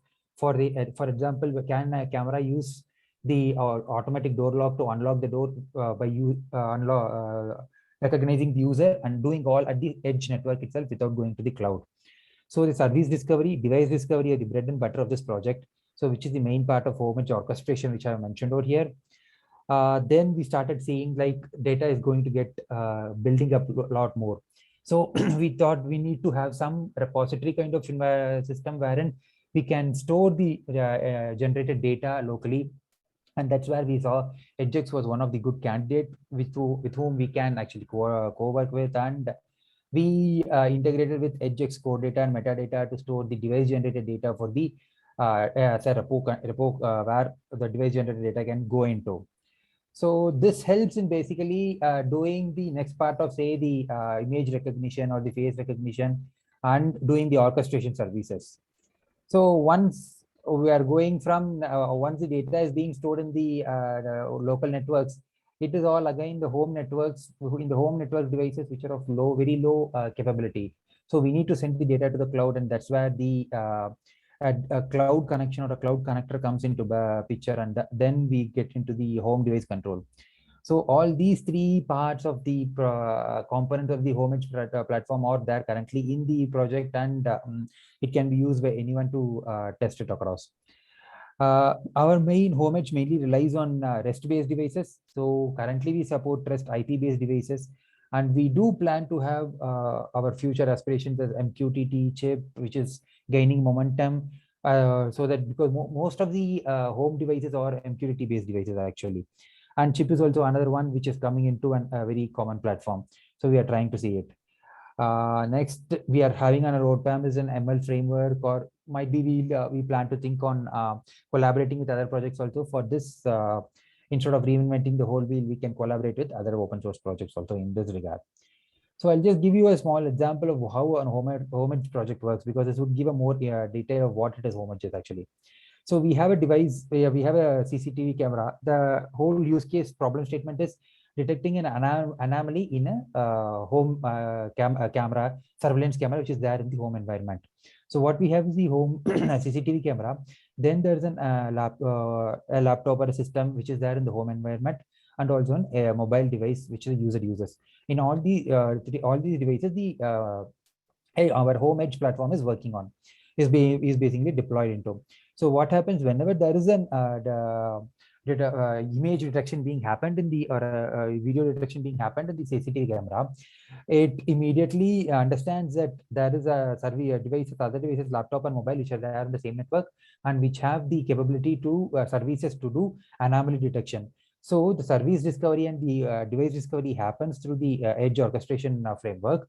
And then the data feed from the camera is being sent into the laptop to understand the data feed, the image feed basically. And if an anomaly is detected, what we have done is we give a notification through the mobile or through the speaker or whatever be the device saying that there has been an anomaly which is being detected. So this is one of the use case. So basically, we are trying to use a service which is there in the same home network, and we are not, the data is not being sent up into the cloud yet, and all the actions happen within the environment of the Homage itself, which are there in the same network. This basically reduces helps in reducing the cloud costs, also on the security part of it. This was also presented in one of the conferences in the IoT World Conference long back. So journey so far, we have released 4 major releases. We have Dewberry, which was the last year, which we had done. And we have all the features I've already told you, like data synchronization. Then the data storage, we are in the collaborated with EdgeX. And in terms of the quality standards, we are in OSS Card Gold Badge. And we are happy to say that we are one of the first projects to be in Gold Badge in LFH community itself. Then as a part of our outreach, we have been talking about the Homage in various sessions like the IoT Hub meetup and as well as the Embed IoT, where we actually proposed a smart home work distribution wherein we are trying to choose if say the same service is being offered by 2 devices. Currently, the system relies more of a static method wherein scoring by a score calculation, which is based on the compute and as well as the memory of the capability of the device. But we wanted to make it into a more dynamic wherein the ML model or the service capability and the amount of false positivity of running the service on the system and all these data are being captured, and we try to orchestrate to a device which will be able to run the service in a positive manner eventually. Then we had a developer session in India along with the IIEEE. So these have been some of the outreach we have been doing all across. So what are the road ahead we have in this coming year and this year? Yes, we wanted to, currently it is more of an Samsung outreach. We have Samsung seed code we are doing, but we are trying to expand our developer community outside of Samsung and wanted to make it into a more open to every people, developers who want to adopt our system. Then we have want to adopt more better use cases and adoption scenarios, which is there for a home scenario. So cloud synchronization is one of the key points which we wanted to do across this year, and it has been into the open source GitHub project. And we use MQTT based system, and this has been completed. So for other part of Android support, currently Homage runs on Linux based devices. So, but we wanted to get ahead with the Android being as any smartphone Android devices or across a home. So we are working on the Android support. And then as I mentioned, the enhanced protocol support like say MQTT or the chip or some of the aspirations. So what is that we are looking at Homage as such is, say from an user, if a user gives a voice command saying switch off the TV or switch off the refrigerator into his phone, when he is in the same home network, without going into the cloud, the device understands that the service is being there in the same network, and it directly gives the command to the device which is there on that network. But once the device is outside, say when the user is outside of his home network, when he gives a voice command to the to his mobile, it goes through the cloud network and into the home network. So this is what we see across, wherein we try to use our Homage within the devices on the same network without going into the cloud whenever possible, so that reducing the security as having good secure as well as reducing the cost of network. So we are having our every TSC calls on every first Tuesdays of every month, morning 6:30 a.m. PDT, and folks here are open to join us. We want to see more faces in our TSC meetings, and we wanted to help and say build more user scenarios and Homage adoption scenarios. And Slack channels and everywhere, everything is open for us, and everyone is open to join us in the sessions. That's it from me. Thanks. Hope I'm on time. Yeah, cool. Thank you, Suresh. I see, John, you have a comment. You can talk. John said he can finally put his Intel NUC device to work. Sure, John, we are open to work with you. We are looking like people like you to have more adoption scenarios and develop actually. Might be I'll connect with you direct on a direct message, and we'll see how we take it across. Perfect. That's the whole purpose of this workshop. Thank you, Suresh. If you need any help with the Philips Hue, I used to work on that. Let me know. I can help. Sure. Randy, are you ready for FIDO? Yep, I'm ready. Can you hear me? Yeah. All right, so I'll start sharing. Oh, it says I can't start yet. Okay. Let's see here.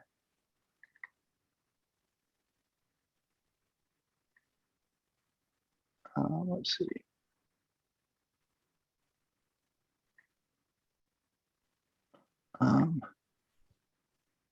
Right here.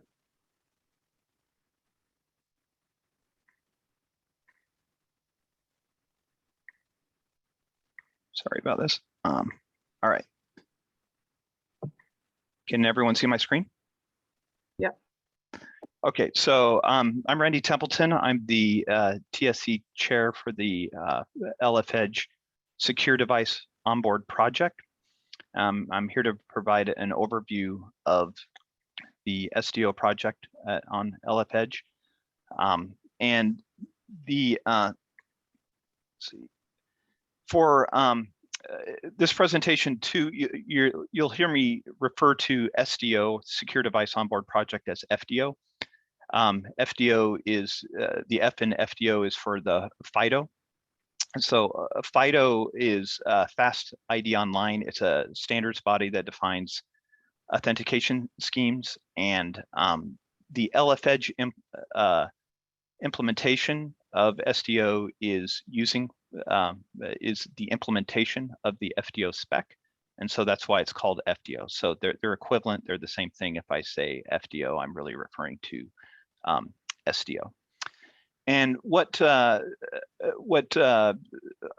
onboarding does is it allows a manufacturer to manufacture a device, ship it to a customer. The customer powers it on, and it onboards to its intended application. So we're usually, FDO is usually only involved in the first minute or so of a device's life. Once it's onboarded, it's out of the picture, and whatever application it onboarded to takes over. Again, the process for establishing this trust and this authentication is defined by the FIDO spec, and LF-Edge project is the implementation of that spec, the open source implementation. Again, when I refer to onboarding, again, I'm just talking about establishing trust between the device and some intended application. And again, we always refer to, we're onboarding to something, right? Again, once onboarding is complete, FDO is out of the way and something else, some other application is managing the device. The challenge that we have with IoT devices is they typically don't have any displays, right? There's no real way to user interact with them. And so establishing that initial trust with a password or certificates or things can be a challenge with IoT. And we noticed that that was slowing down adoption, right, of IoT in terms of fast and scalable automated ways to deploy these devices when you don't have out of the box ways usually to provide certificates and passwords. So the FIDO Alliance is backed by a lot of global leaders. And again, they have a lot of success in providing authentication specifications for the industry that have been adopted and used by the industry. So for FIDO device onboarding, we have one of the key concepts in FIDO device onboarding is late binding, which allows a manufacturer to produce a device not knowing what customer is going to, what application it's going to go to, what the customer's credentials are. And that will happen later, right, in the process after manufacturing. And that's why we call it late binding. It happens after manufacturing. And then the device, when it's powered on, then it will find out what customer or tenant or application it's going to be onboarded to. So this is how FIDO basically onboarding works. First, you start with a manufacturer who will inject a credential into the device. This device, I guess, again, is not bound to any customer account or application. The device then can be shipped and a ownership voucher is created. An ownership voucher is basically has the public keys for the onboarding process. It's a digital ledger that basically contains, again, the proof of ownership of the device. This ownership voucher then is delivered to the target application or cloud. And again, this can happen independent of where the device is.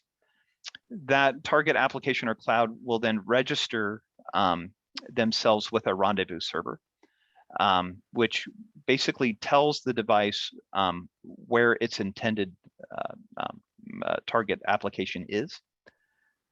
Once the device is received by the customer, they will plug it in and turn it on. And first thing it does is it goes to the rendezvous service, right? So the device during manufacture doesn't know anything about what target application or customer it's going to, but it does know where to go for rendezvous, this rendezvous service. So this is basically where it will find out what its target customer is. After it talks to the rendezvous server, it'll get redirected to the target customer.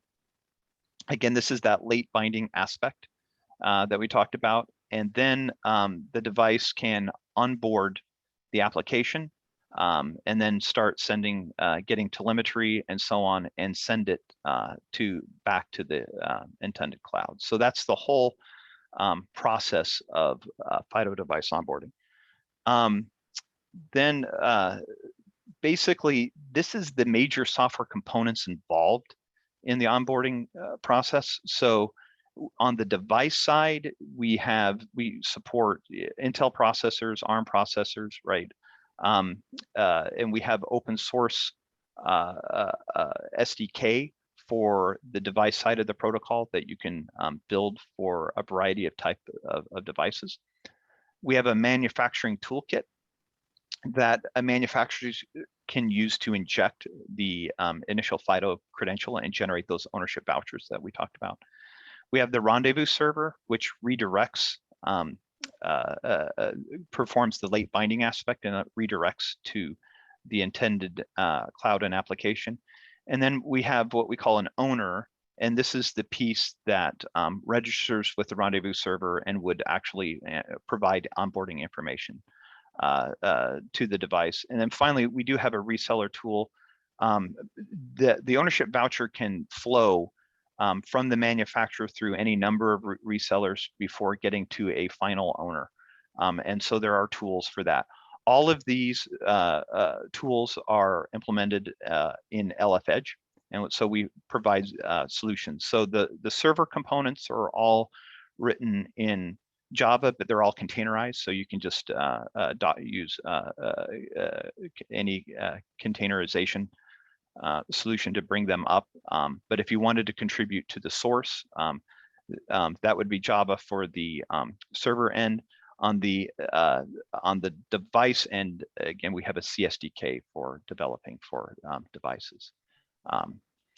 And so, again, the model here is that for onboarding is that you would have some kind of FIDO agent on there that is responsible for implementing the device side of the protocol. It drop ships and is given to and the voucher is given to an onboarding platform. And so that's kind of the deployment model. A is, the manufacturer puts the agent on, ships the device, and gives it directly to the onboarding application. You can also manufacture a device and then have in the B model, bare metal, you don't have an operating system or anything. You just ship a device that's blank and then powered on, and it can be onboarded, get the FDO agent and everything installed on it, and then it can then later on be used for onboarding. So I'll just skip over some of these others. So again, FDO client, we support a client SDK, which can run on Intel or other CPU platforms. We also have a client Intel, which is specific to Intel supported chipsets. We have a manufacturing toolkit that is, again, used for the manufacturing side, a reseller toolkit for the reseller side, a rendezvous server for those who want to implement the rendezvous server, and an owner. And all of these are under on LF-Edge. And if you go to the LF-Edge SDO project and go to PRI, FIDO PRI, so PRI stands for Product Reference Implementation. So FIDO PRI, you'll see all these RV owner, reseller, manufacturer, and clients projects on there. So FIDO, from a FIDO standpoint, on the FIDO org under IoT, FIDO IoT, you can get the spec that that defines FIDO onboarding. And again, the LF-Edge is the implementation of that spec. And that's, let's see. And so that's basically, I think I skipped.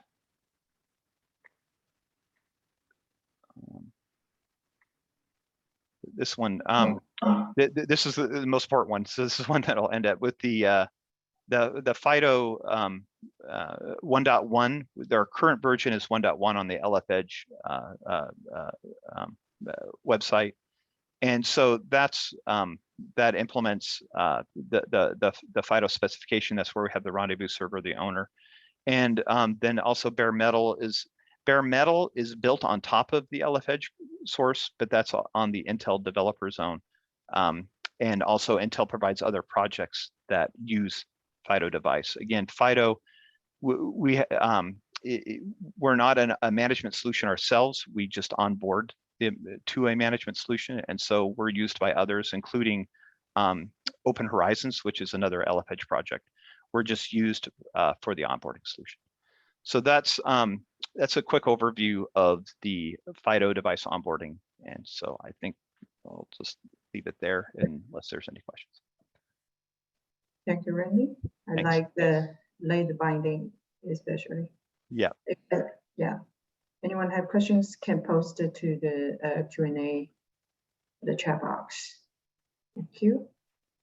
So the FIDO on IPUs and ask. Yeah, I guess define what a IPU is, I guess. Yeah, that's possible. Okay, so we have Bob, Intel Intelligent Processing Units. Oh, I should know. Anything that is capable of running the client can support FIDO. So it's just a matter of porting the client to whatever our client SDK. So anything that can run that it'll run on. Yeah, thank you very much. And our next speaker would be Bob. Hi, Tina. Can you hear me okay? Yeah. Perfect. Hello, everyone. My name is Robert Gazda. I go by Bob, and I'm going to be talking about an upcoming edge computing hackathon. That's actually a collaboration, a partnership between ETSI and the Linux Foundation. So the title of the hackathon is Build an Edge Application using ETSI MEC service APIs and LF-Edge Akraino blueprints. So this is specifically a collaboration between the LF-Edge Akraino project and the ETSI ISG MEC group. And then the hackathon is being hosted with the Edge Computing World as an event partner. It's kicking off here in June, just this week, at least the call for developers. There's the link to the hackathon website there, and it's going to conclude with the Edge Computing World global event in October, and I'll explain that a little bit more. And then, at least for myself, I'm the hackathon lead from the MEC, from the ETSI MEC side, and I have a partner in Oleg Brenzin from Equinix, who's involved in the Akraino project that's leading from the LF side. Whoops. Hold on. So first, I'd like to just present the challenge. What's the technical challenge behind this hackathon? It's to realize an innovative edge application solution or use case that's utilizing ETSI MEC service APIs and then combining them, or somehow using LF-Edge Akraino blueprints. So we like to view it as bring your own solution and then combine it with these other assets from Akraino or for ETSI MEC. The hackathon, it has some application vertical focuses. So one is on automotive, realizing a vehicular use case or service that's automotive related. Another one is mixed or augmented reality focused to realize an immersive application. And then the last category is a more general one. It's edge computing in 5G, of deploying applications and federating them across 5G and hybrid edge infrastructure. But that said, teams are encouraged to also be creative and propose other solutions. So we're more than willing to take competitor team submissions that are focused on other use case or other application verticals. And we're actually hoping, from an organizer point of view, to find some surprises where teams will propose other use cases. From a format point of view, we're calling it a remote, a hybrid hackathon, remote and on-site. So the majority of the hackathon is remote. It's kicking off in the beginning of July. It's going to run through September. Teams will be competing remotely, and then a short list of teams will be invited to perform some on-site live demonstrations, and then engage in a pitch-off at the Edge Computing World global event that's taking place in Santa Clara, California. There's no cost to participate in the hackathon, so it's free. So the call for developers is open now. It's been open for a little bit. We have an information session to present more details on the hackathon coming up just on Wednesday. So it's 2 days. So if anybody is interested in learning more about the hackathon, there's going to be a more detailed session put on there. Submissions, deadline submissions is upcoming. Space is filling up. The 29th is when submissions are due. And then we're going to kick off the hackathon shortly thereafter. Final submissions are going to be in or need to be in from the remote portion by the 23rd of September. And then we will have this pitch off and demonstrations there in Santa Clara in California. And the winner will be selected and announced directly at the event. The judging criteria has a few different components. There's innovation, how novel is the submitted solution, credibility, how realistic may it be, how is the solution or the submission using EdgeX service APIs and combining them together. Same thing would be use of Akraino blueprints. Also, how these two assets may complement each other, quality of the deliverables. And then finally, the pitch and the demonstration component, which would happen on site, like I mentioned earlier. From a prize point of view, we're going to award up to $20,000 in cash prizes, access to developer tools, access to incubator programs, and others. We still have supporters joining the organizing committee. So the access to developer tools, incubator programs, some other things, special prizes like the one that's listed there. There will be a special prize for the best automotive app, which is being given out by the 5G AA, the 5G Automotive Association. Teams would also be provided with a travel stipend to attend that event, depending on where they may be in the world. And then I will just conclude is some links on where to find more information. So the best place is the hackathon website. That's at the Call for Developers link. That's under the Edge Computing World program. There you'll find information on the suggested EdgeX service APIs. There's an environment called the EdgeX Sandbox, which is an experimentation environment that's going to be available for developers. The available Akraino blueprints that are proposed that fit into those application verticals, as well as some optional hosting resources and some other tools. We also have a Slack space set up, so anyone can ask questions, and then we have experts available to respond to inquiries as they come in. And then I will conclude that you can also reach out to either myself or Oleg via email, and we can address any questions that anyone may have or get you the information that you may need. Thank you, Bob. I'll definitely consider for the 20,000 cash award in US dollar. And if any questions, please send to the Q&A. We won't have the live Q&A because of time limitation.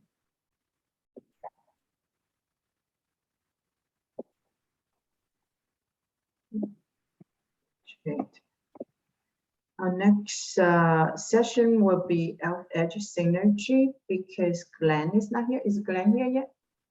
Okay, so Glenn is on the way from the airport to here. So we do the Edge Synergy, and then we come back with technical lightning talks later. So the showcase of the first one is end-to-end showcase for the Edge cross project collaboration, the upstream project Edge Gallery plus Fledge, E-Cipher, and Akraino from Edge. Because it's either too early or too late in there, so Commander asked me to just play this video.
Hey, Tina, this is Oleg. I'm not sure if this is myself only, but the audio seems to be breaking up very badly.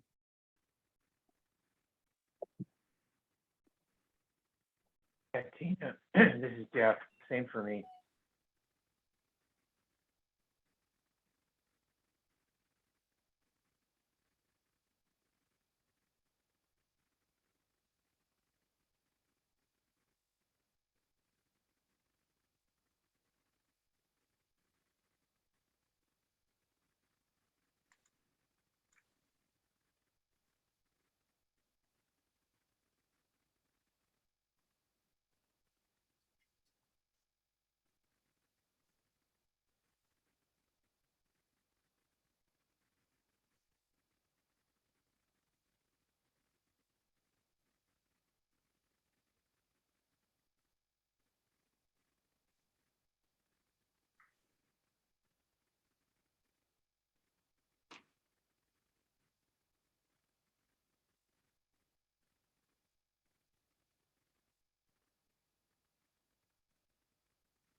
For this demo, we are using simulated IoT devices which generate data every second.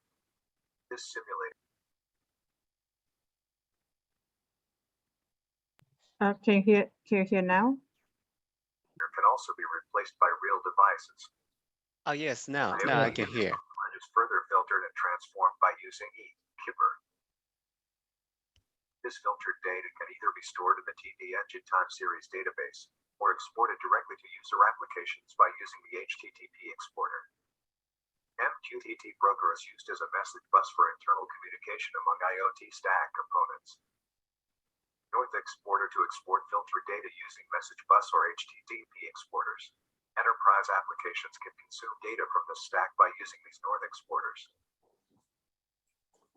Now we will see how the MQTT IoT profile is onboarded to the Edge Gallery. The pipeline provided in the Edge Gallery UI will guide you through the steps required to onboard your profile. First, we will select the profile which we want to deploy. This is a list of currently available profiles. Profile management provides features like modify, delete or download profile. A new profile also can be added here. We can select and onboard the default profile, which is a MQTT profile. Here we can see the profile details have been automatically filled from profile artifacts. Next step is a sandbox test. In this, the user can select the test edge node. Profile deployment script are automatically filled from profile artifacts.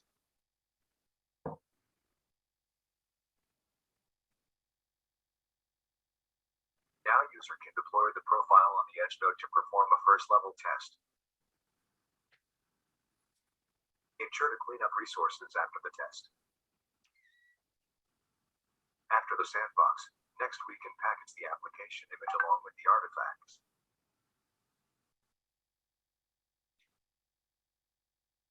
Next step is the certification test. User can select test scenarios and start certification tests. User can view the test progress and status.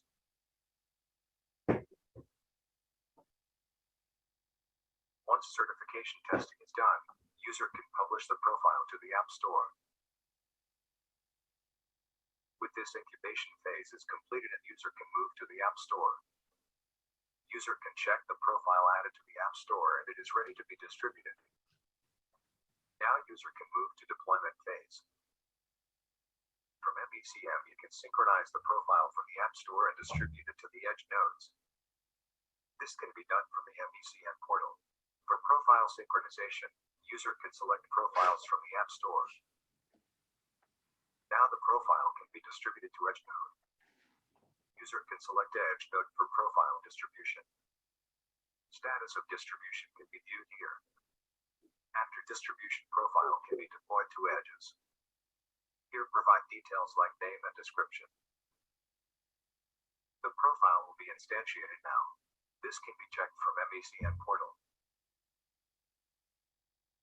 Now we will see how the MQTT profile is used for monitoring devices. All components of MQTT profiles are successfully deployed on edge, including Fledge, Fledge adapter, E-Cipher, MQTT, DD engine. Now users can connect factory IoT devices to this profile. For this demo, we are using simulated MQTT devices.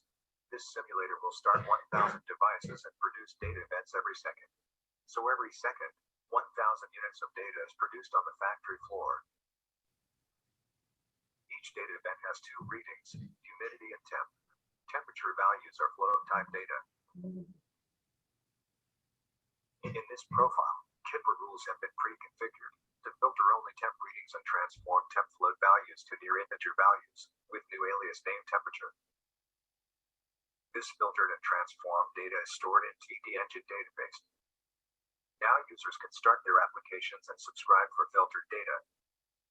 For this demo, we are using a monitoring application, which is using Grafana for displaying IoT devices data units on the dashboard. Now we will see the demo. In this demo, for monitoring the devices, we are using the Grafana dashboard. First, we will configure the dashboard for collecting data events from the IoT stack.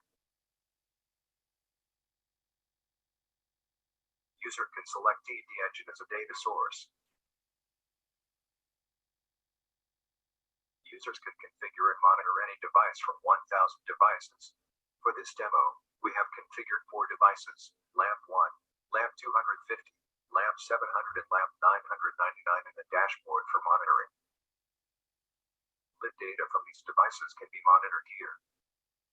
Here are the total events per second from the factory. As we have configured 1,000 devices, each sending 1 unit data per second, so we can see approximately 1,000 units per second.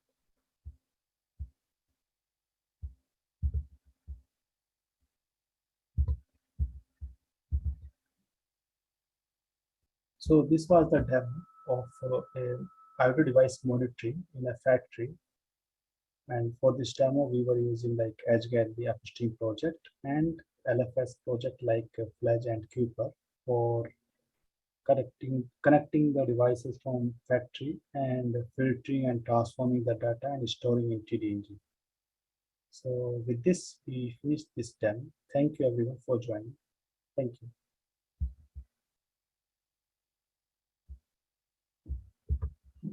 Thank you for the video from Kamenja. Our next speaker, Kano-san, robotics, and Ryo-san and Jeff. Oh, I mean, Ino-san. Okay, I'll stop sharing, let you share. Okay, I will share my screen.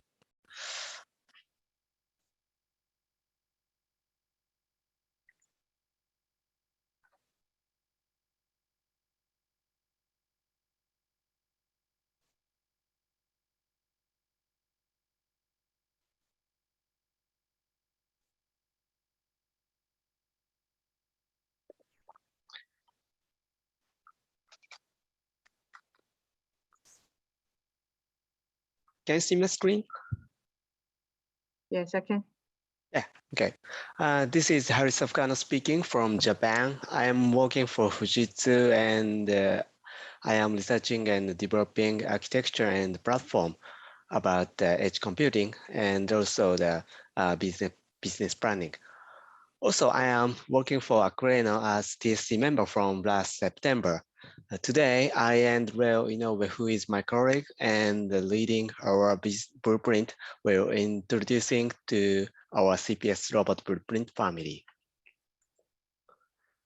The first, I'd like to explain about the reason why we focus on robotics. We believe that robotics can contribute to achieve SDGs. For example, robotics can release the people from the simple task, and the people can focus on the decent work.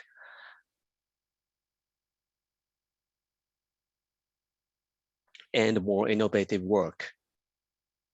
As a result, we will achieve new economic growth by the robotics.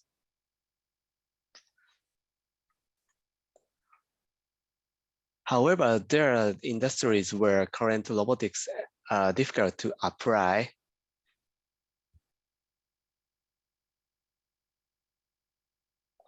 In this slide, I would like to explain about the industries.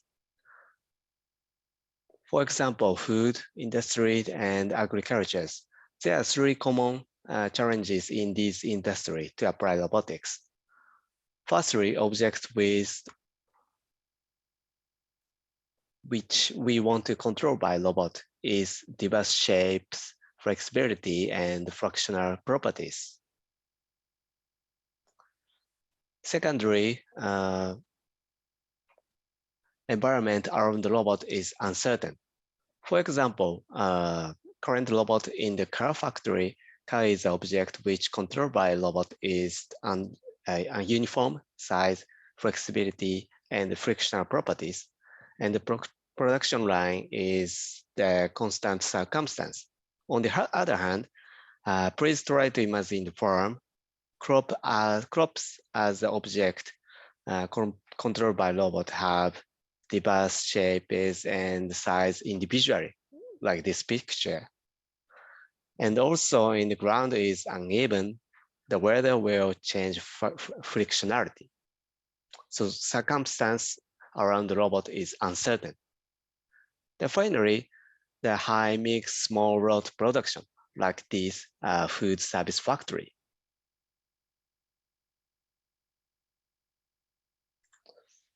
To solve these challenges, Bitsmaker and Fujitsu and other companies research and develop SSES. SSES stands for the Sensor Rich Soft and Effector System in the SIP program. SIP stands for the Cross Ministerial Strategic Innovation Promotion Program in Japan. There are two big approaches in the SSES. Firstly, the enhancement of cognitive ability. To enhance cognitive ability, SSES developed the sensor-rich technology for multi-dimensional data acquisition like this, using this multi-platform sensor platform module. And also, AI IoT technology with the force and contact information from the robot hand. And also to maintain many robots, we will develop IoT maintenance and inspection technology. The secondary is a new mechanical, flexible manipulator using the polymer materials like this and using the advanced 3D printing technologies. If you are interested in the sensory soft and effector system, please check out the video on the YouTube. There is several use cases in this video. From the next slide, we will describe the technical features of the CPS robot blueprint family. I will switch with the Inoue-san. Inoue-san, can you hear me? Yes, this is Inoue. I explain in later. CPS robot blueprint family overview. We will release CPS robot blueprint family and robot basic architecture based on SSES in release 6, Akraino release 6. We provide an OSS software stack based on SSES to apply robotics to any industry easily. There are some blueprint candidates based on challenge in social implement of robots. In bottom figure, the blue frame shows the scope of Akraino release 7. We have created robot basic architecture applying SSES by linking cloud and robot. We are planning in the future for blueprint as candidate.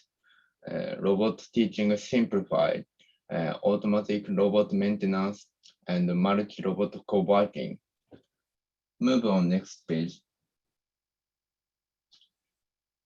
The architecture of this blueprint is shown in figure on the left. For more details in architecture, installation, and test document, please refer to this URL. Move on next page. We explain our plan for 2022. We will enhance current blueprint functionality. Automatic optimization of robot control. For example, parameter optimization of PID control. Firstly, store the data measured by robot control PC and RMSM. Robot control result of contact and pressure. Secondly, analyze data in the cloud for better parameters. Thirdly, feedback parameters to robot control. And then we will add AI and database components to current blueprint for automatic optimization. We are looking for blueprint collaborators, so please feel free to contact us if you are interested. And this is end. Very impressive. Thank you. Can I sign Ano-san? Yeah, thank you for your time. Appreciate it. Stop my sharing. And for the Alvarium synergy intent showcase, next one is about, oh, you have another one? You have another one? Yeah, Jeff will make a presentation. Okay. So, Jeff, please. You're running a little late. If you don't want to do it, you don't have to. It's already.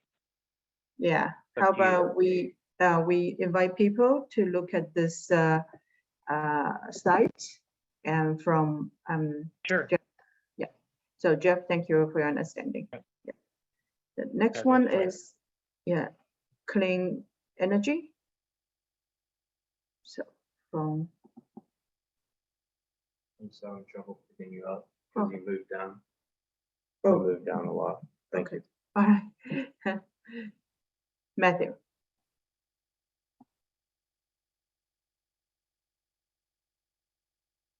So Matthew, you want to come over here? Option.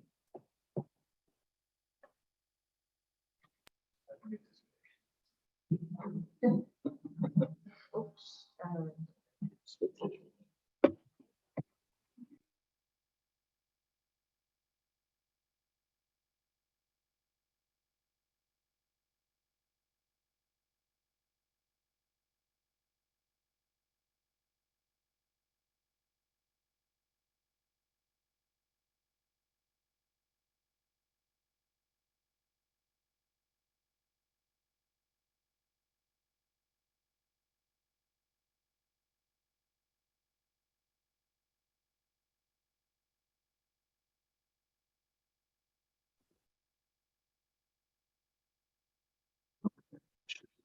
Oh. Is this shared? Is it sharing this screen? It is. Is this just sharing from your laptop or is it sharing to Zoom too?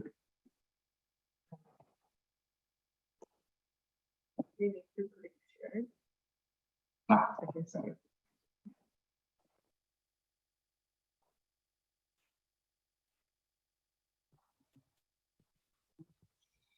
Okay, sorry. You can see.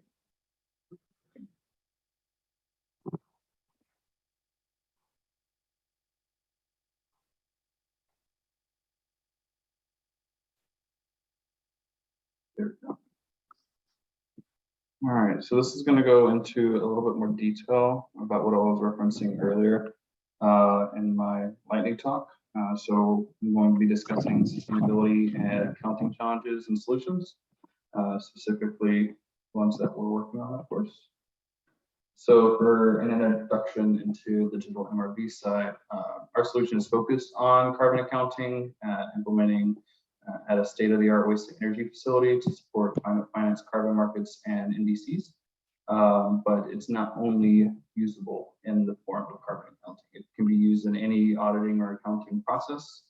And a lot of the benefit we see from a hybrid of open, permissionless, distributed ledger technology and IoT and edge integrations is the ability to prove what's happening in real-world environments in near real time with a high level of efficiency and a high level of security, and with a very low level of risk, which I think is the key point as well. So going over the problem a little bit, some of the challenges that we see in DMRV is it's a really big supply issue right now. There's just not enough way to supply the reporting, the auditing, or the accounting that's necessary to scale the markets. So the voluntary carbon market specifically are projected to 15x over the next 10 years to, I believe, like $150 or $200 billion market, if I'm not mistaken. And one of the major requirements is there's plenty of demand. There's an inefficiency in the demand, but there is no way to efficiently scale the supply. So that's a very simplistic way to look at the problem in the space across the entire industry. And so there's just not an efficient digital solution or process for building this up and scaling out services to supply these kind of reports and transparency. And with the Paris Agreement and a number of other things in the climate and carbon space, there's just a huge amount of outcry for solutions in this space. But I think a lot of us in the IoT and edge space and software in general are have been missing the mark traditionally over the last 5 to 10 years. The other aspect, which is where IoT and edge really comes in heavy, is there's a crazy amount of massive errors in the reported data, because even the data that is collected manually, and there's a large amount of margin, of course, when human error comes into play with that kind of data collection. The big benefit of the IoT space is just the level of consistency and persistence of the data and the amount of data you can gather and store over time consistently. And then, of course, standardizing that data with formats and stuff of that nature, or methodologies in the case of the sustainability space.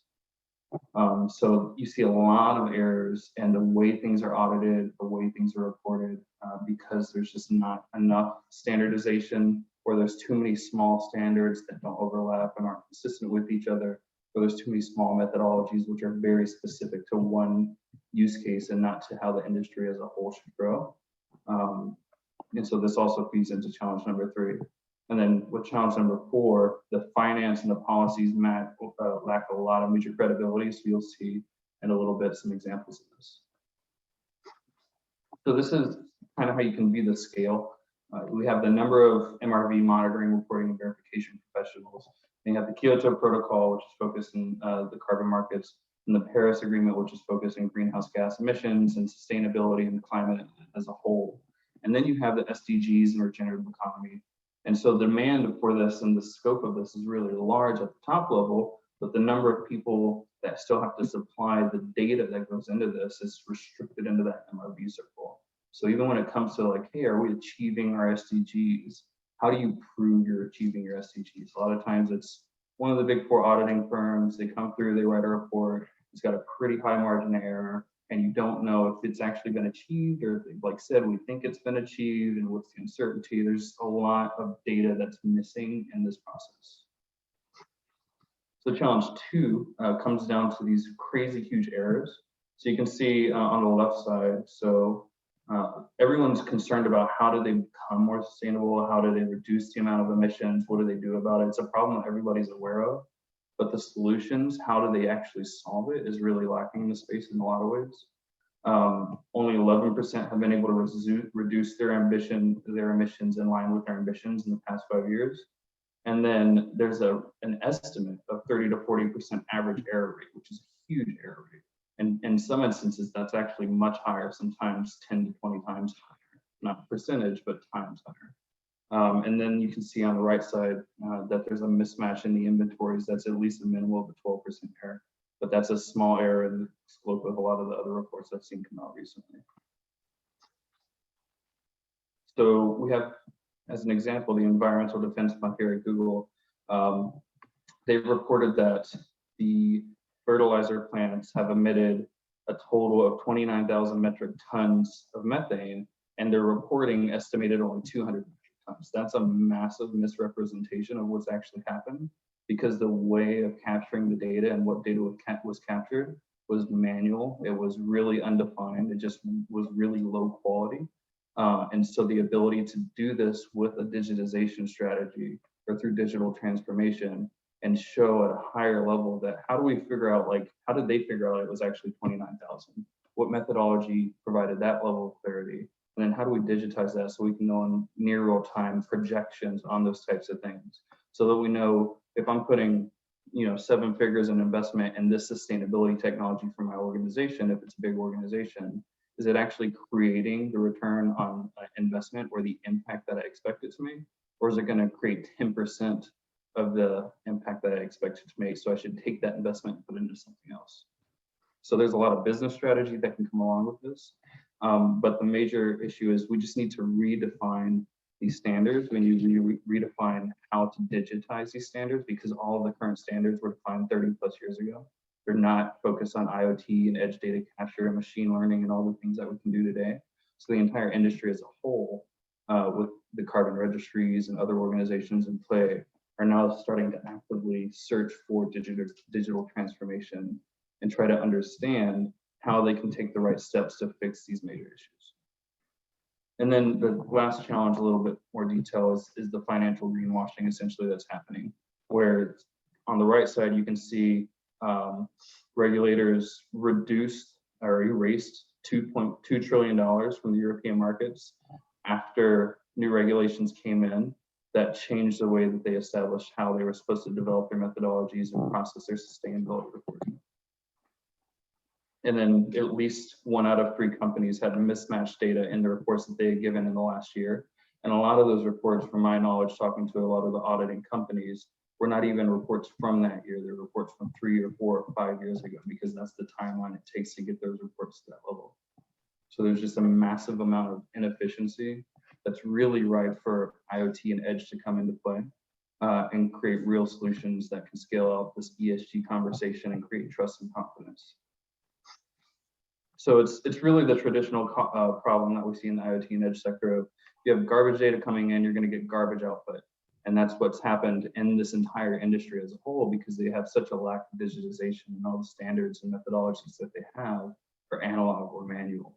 So how do we take this and define good data, how do we establish a level of trust and confidence in that data and turn that garbage in into quality, good data in and good data out, or good output.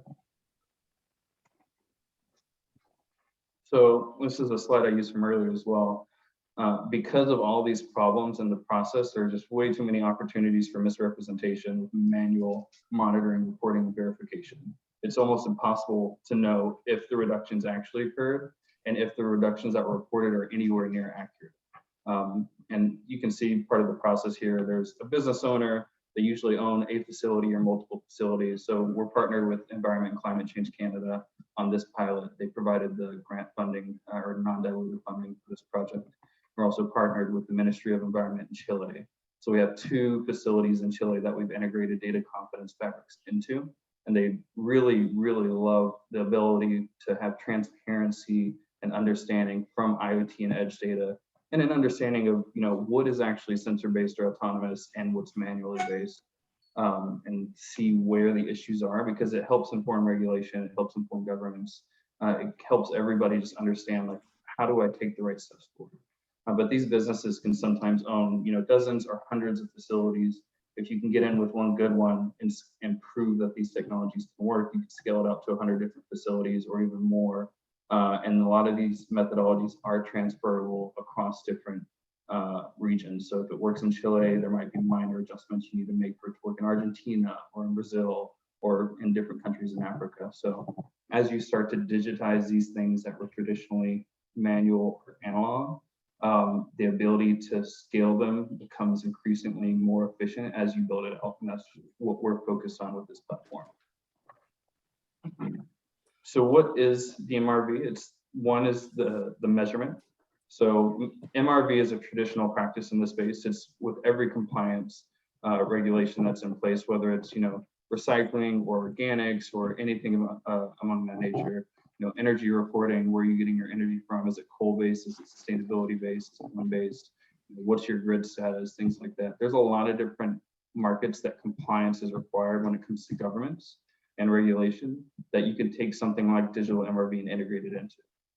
And that's where data confidence as enabler really helps bring a lot of different stakeholders together across that heterogeneous ecosystem, not just from the hardware or the network or the infrastructure side, but from the entire stakeholder side. So business, product, industry, hardware, IoT, edge, all of these different stakeholders can come together and be on the same plane when it comes to these kind of conversations, because they all say, oh, you know something I don't, but I know something you don't. We're not trying to fight over who knows more because we know things differently. But we can all come together and say, this is the piece of the puzzle that you're missing, and you have a piece of the puzzle I'm missing. So it's been really enlightening for B specifically to come into these conversations, whether it's with government actors, with the UN, with the World Bank, with different financial organizations, with different technology organizations. And there's a piece that all of them can contribute to this, which is really nice because it's not a hyper competitive space, but it's got a lot of opportunity for growth. That one, duplicate.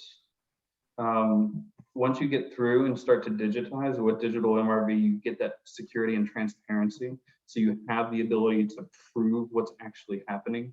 You can come in and say, look, this is the individual sensor we're getting these readings from. You can go all the way down to every 5 minutes and view it in near real time or historically.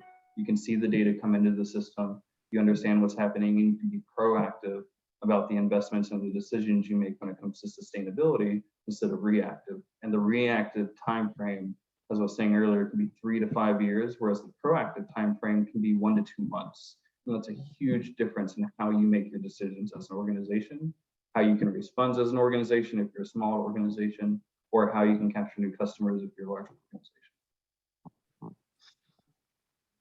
So an intro to our pilot. I'm going to go over a few things. One is going to be the project, a little bit on the underlying technology, Alvarium and establishing data confidence, and then the digital MRV platform. I really wanted to be able to demo the new platform today, but we're like 2 weeks behind. And so we weren't able to get the data confidence integrations up to date for me to be able to demo them today, but I'm hoping to be able to release some material in the next 2 to 3 weeks after this last sprint is finalized. So I can send that out to everybody that's in this meeting or anybody that's interested. Just let me know and I'd be happy to send you out some information once the platform is at this next stage.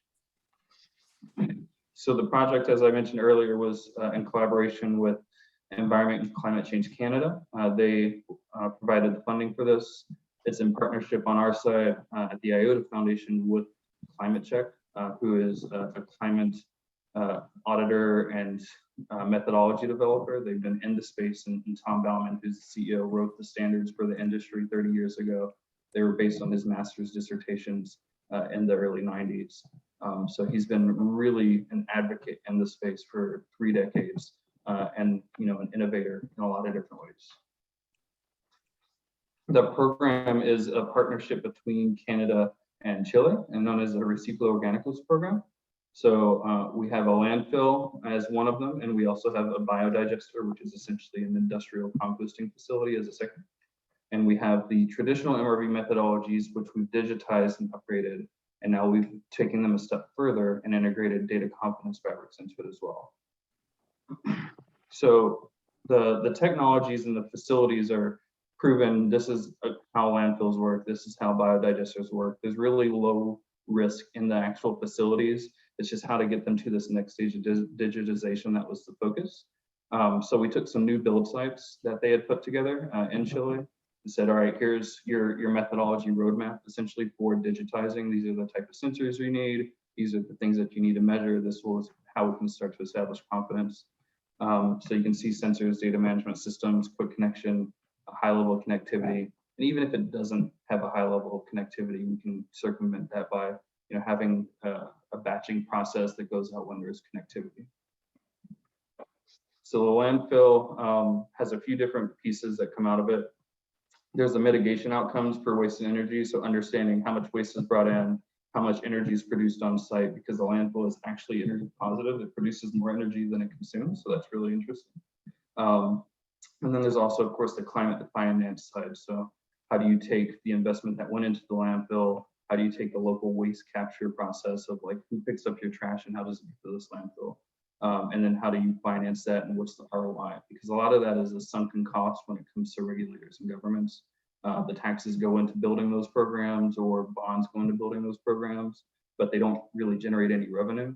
This also creates a revenue opportunity for public entities to build out this kind of infrastructure. So it's really relevant for developing nations, especially because they don't have this kind of infrastructure and they're looking for ways to fund it. So there's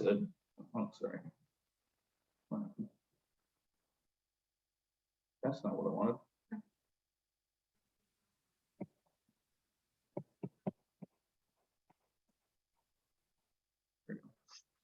Yeah, so they're looking for ways to fund this kind of infrastructure in developing areas.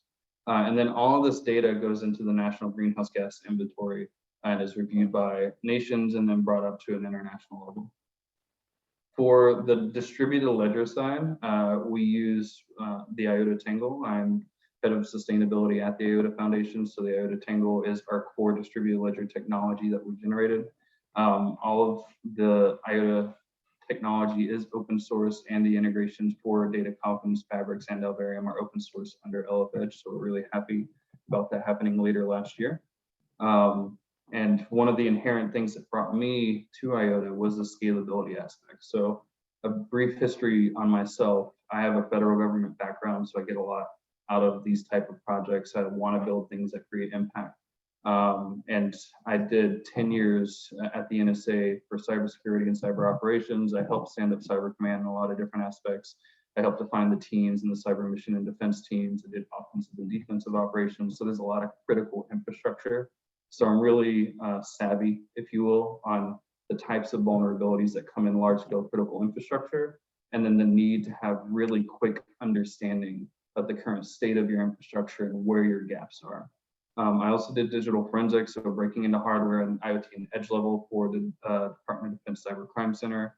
That was more criminal cases, but it really opened me up into where data comes into play from the source, how we get data from things like fighter jets or directly from government laptops and mobile devices, something more simplistic. And when I went through and started researching blockchains, like many of you, I'm sure, 95% of them looked like they were useless to me. I saw, oh, here's a token use case, or oh, there's a smart contract, but what am I supposed to do with that? I'm not going to pay $157 to send a message from one device to another device so that I know this message went through, or like this data has been processed. It doesn't make sense in an IoT landscape. With IOTA, I was a little bit illuminated because there's no mining, there's no fees. So you can send a number of messages without having to pay any infrastructure costs. There's no actual like fee to put the message on the network, which I thought was really interesting. And we've seen that as a really large adoption case for the IOTA protocol as a whole, where I think the rough ratio is like 6 million messages go over the Tangle for each 100,000 financial transactions. And I think that's a strong equivalency to what you see in IoT in general, is, you know, how many data points do you pull out before you get a financial transaction? How do you start to build a business around data? And then how can you scale it out with a more open data marketplace or commons approach? So when it came to me transitioning out of that really secure, you know, cleared government background into something that's high risk, but also high innovation, this is the only thing that really captured my interest, because I saw the ability to build products that solve problems that can actually scale without huge barriers to adoption. One of the key aspects behind IOTA is this parallel architecture. So as I was outlining, you can send data or you can send value. You don't have to send value to send data. And that's a key differentiator, and it's all parallel. So I can send 1,000 data transactions, and at the same time that can be used to establish one value transaction, whether that's a few dollars or a few hundred or 1,000 or $1 million. And no matter what you transfer, whether it's a few bytes of data or a few $1 million, there's zero fee for the network to actually do that. So there's a lot of different use cases that start to open up in the blockchain space when you have that kind of underlying architecture to work on. For the solution that we've done with data confidence fabrics, this is really keen to understand about the IOTA technology as well and why it aligned really well. We have the core protocol, which is the Tangle, and then we have frameworks, which are essential libraries and our specifications for how to use the Tangle in various forms. The one that data confidence fabrics really centralizes on with IOTA specifically is the IOTA streams framework, which you can look at as like a decentralized MQTT.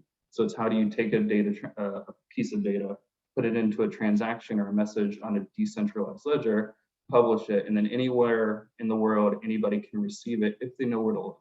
If they don't know how to identify that transaction and aren't subscribed to that data, essentially, then they would never know it's there and they'd never be able to receive it. And then once you have these kind of underlying frameworks and libraries, you can build products and solutions on top, which is where the data confidence fabric comes in. It was definitely innovated without IOTA in its initial architecture, but it has benefited to some degree from utilizing and being able to scale. For the specific pilot, the second version that we're working on that I really wanted to demo today, but I'm not currently able to, because they have the back-end functions of data confidence fabrics in place, but they don't have the front end yet, so you wouldn't actually be able to see it. Is this fertilizer and emissions capture facility in Chile. So we have a number of autonomous data points, which are sensor-based, and then we have a number of manual data points, which are based on a spreadsheet pool that's direct API capture from a local spreadsheet that's stored on a Dell server that's in place that's been contributed to the project by Dell. So you can see we have the Dell PowerEdge T140. It stores all of the data locally. It has Alvarium running on it.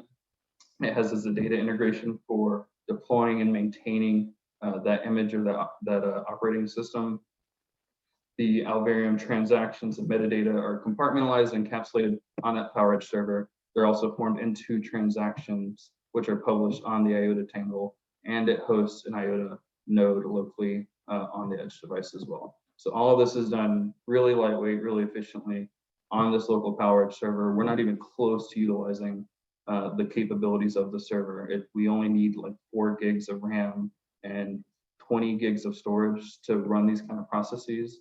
So it's not extremely lightweight in some IoT plays, but for what we're doing, it's still really, really efficient.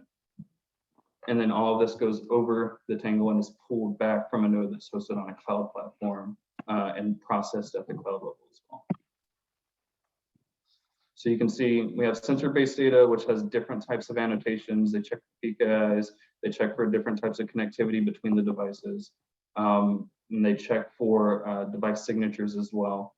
And then we have manually entered data, which is just checking when it was updated and who entered it. So there's an account verification process that goes in on the annotation, so you know who put the data in the spreadsheet, or at least who the user was that was logged into the account at that time. All of those annotations go up and they kind of sidecar with the actual data. So you can see the actual data from the sensors, and you can see the annotations on the data and what happened to it on the device and locally that comes in at the same time as the data from the sensors. All this goes over the Tangle. It's processed and pulled at the cloud level by the digital MRV platform. This is a good kind of architectural overview. So you can see we've got manually data entry at the top. We've got digital sensors. The digital sensors are connected to a PLC. PLC is connected to an industrial router switch. That industrial router switch has a dual connection, one to the local SCADA system, another to the local Dell server.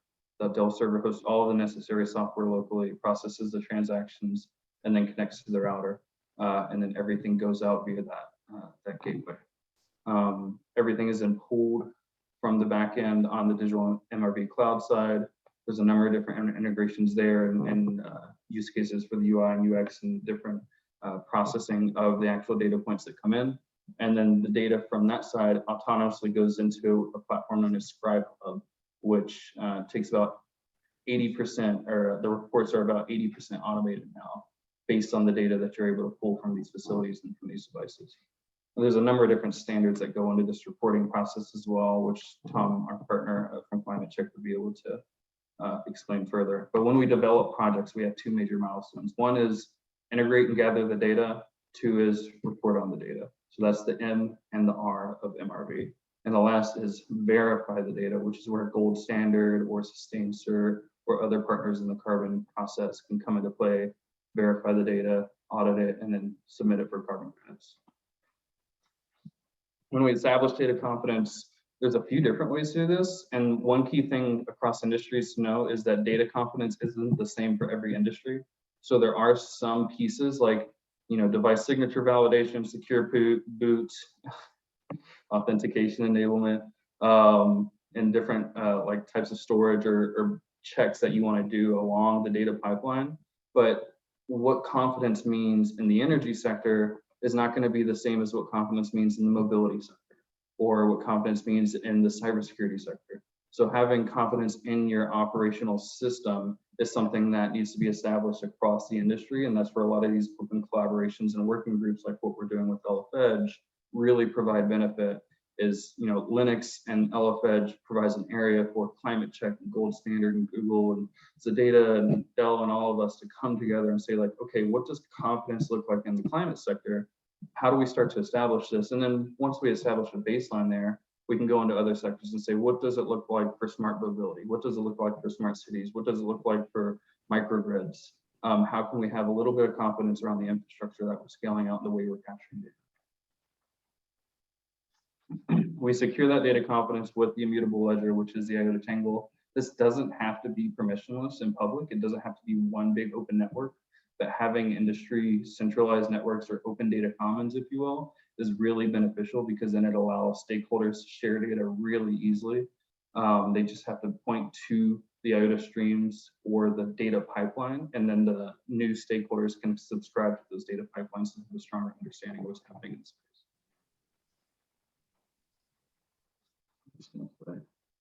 So this is typically a really nice GIF that'll actually show you how the data comes through the gateways and the servers and everything. Every one of these devices has Alvarium integrated into it. So you can start to track it all across the data pipeline. And then, if one of them, like your Edge server, has a lower confidence rating because there's a security issue or it wasn't updated to the most recent patch or something, you can see where that confidence is being degraded and start to go in and also point your cybersecurity teams in because I have an inherent bias in pointing towards those topics or other areas along the way that could be beneficial.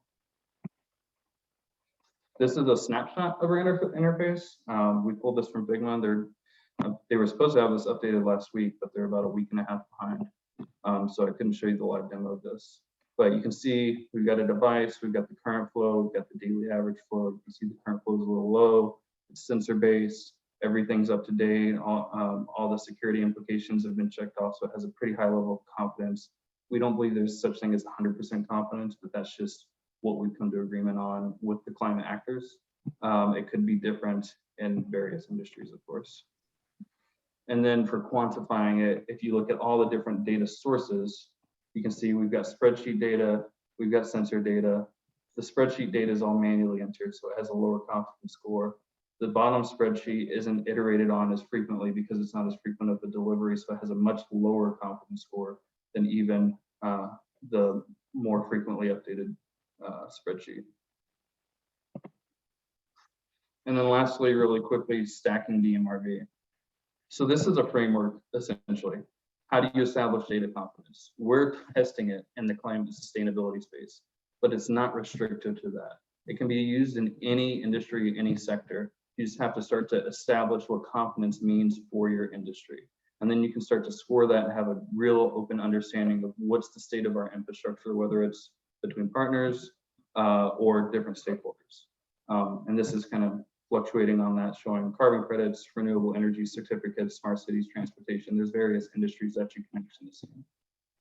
We're focused currently on digitizing the ESG information chain, but that doesn't necessarily where data confidence needs to stop, and it's definitely not where data confidence should stop.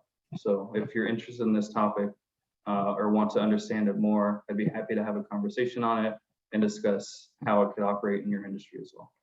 Thank you.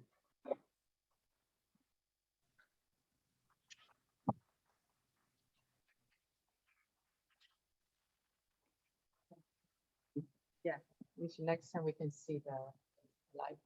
Yeah, absolutely. Okay, Oleg, are you ready? Yes. Oh, finally you're here. Oh, you made it. Oleg, can you hear me? Hey Tina, hi. I was under the impression that the video will be played. I'm here to support any questions. Okay, I can play for you. Thank you. Share screen.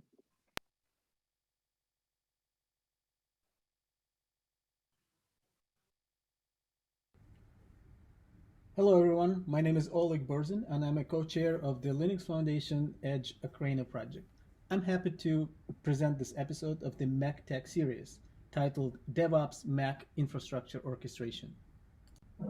In this episode, we will learn how major industry trends influence Mac infrastructure, how infrastructure as code can be used to apply DevOps framework to building and testing Mac infrastructure, and how open source projects help build tools for orchestrating Mac infrastructure and services. Among the major industry trends influencing Mac infrastructure are the following: public cloud-driven edge computing, where edge computing infrastructure and resources are increasingly provided by the public clouds, such as AWS Outposts. Hybrid infrastructure, in most practical deployment of edge infrastructure and applications, an application deployed at the edge needs services residing in one or more public clouds. Multi-domain, individual domains such as edge, cloud, and network present their own APIs and provisioning methods, making end-to-end deployment challenging in complexity and time. Therefore, a multi-domain orchestration solution is required to handle all domains in a uniform and consistent manner. Interconnection and federation, the need for efficient and performant interconnection and resource distribution between edge clouds and core clouds and between distributed edges proximal to the end users. Bare metal orchestration. Many orchestration solutions assume that the bare metal hardware and the basic operating system resources are available for the deployment of applications, which may not be the case in all scenarios. And developer-centric capabilities, where end-to-end infrastructure activation, application deployment, configuration, and interconnection are part of a continuous integration and continuous delivery environments that are called DevOps. So how do the emerging capabilities such as infrastructure as code help in this situation, and how do they work? We'll look at the example of Terraform. Terraform is an infrastructure as code tool that helps define cloud and edge resources in human-readable configuration files that could be versioned, reused, and shared.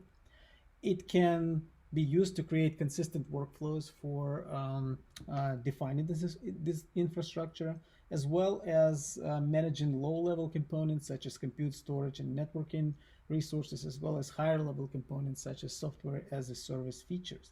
This cycle consists of writing the programs, planning the workflow, applying the programs to the infrastructure, and then eventually destroying the infrastructure in order to be able to repeat the cycle as part of the DevOps process. So how can a Terraform tool be used for orchestrating the Mac infrastructure? In this example, we show an orchestrator that implements Terraform as a microservice. That means it can be run without the human intervention and driven by a workflow engine. It can retrieve Terraform programs from a Git repository. It can respond to the API calls that carry data and parameters that enrich the Terraform programs. In this case, the orchestrator is effectively acting as a CPU, running the programs and adding the data and parameters to it. And the orchestration can start with creating infrastructure in the public cloud, creating infrastructure in the edge cloud, like bringing up bare metal hardware, installing the operating system, installing Kubernetes and virtualization on top of it, creating connectivity between the two domains. And this process represents a uniform way of representing the infrastructure.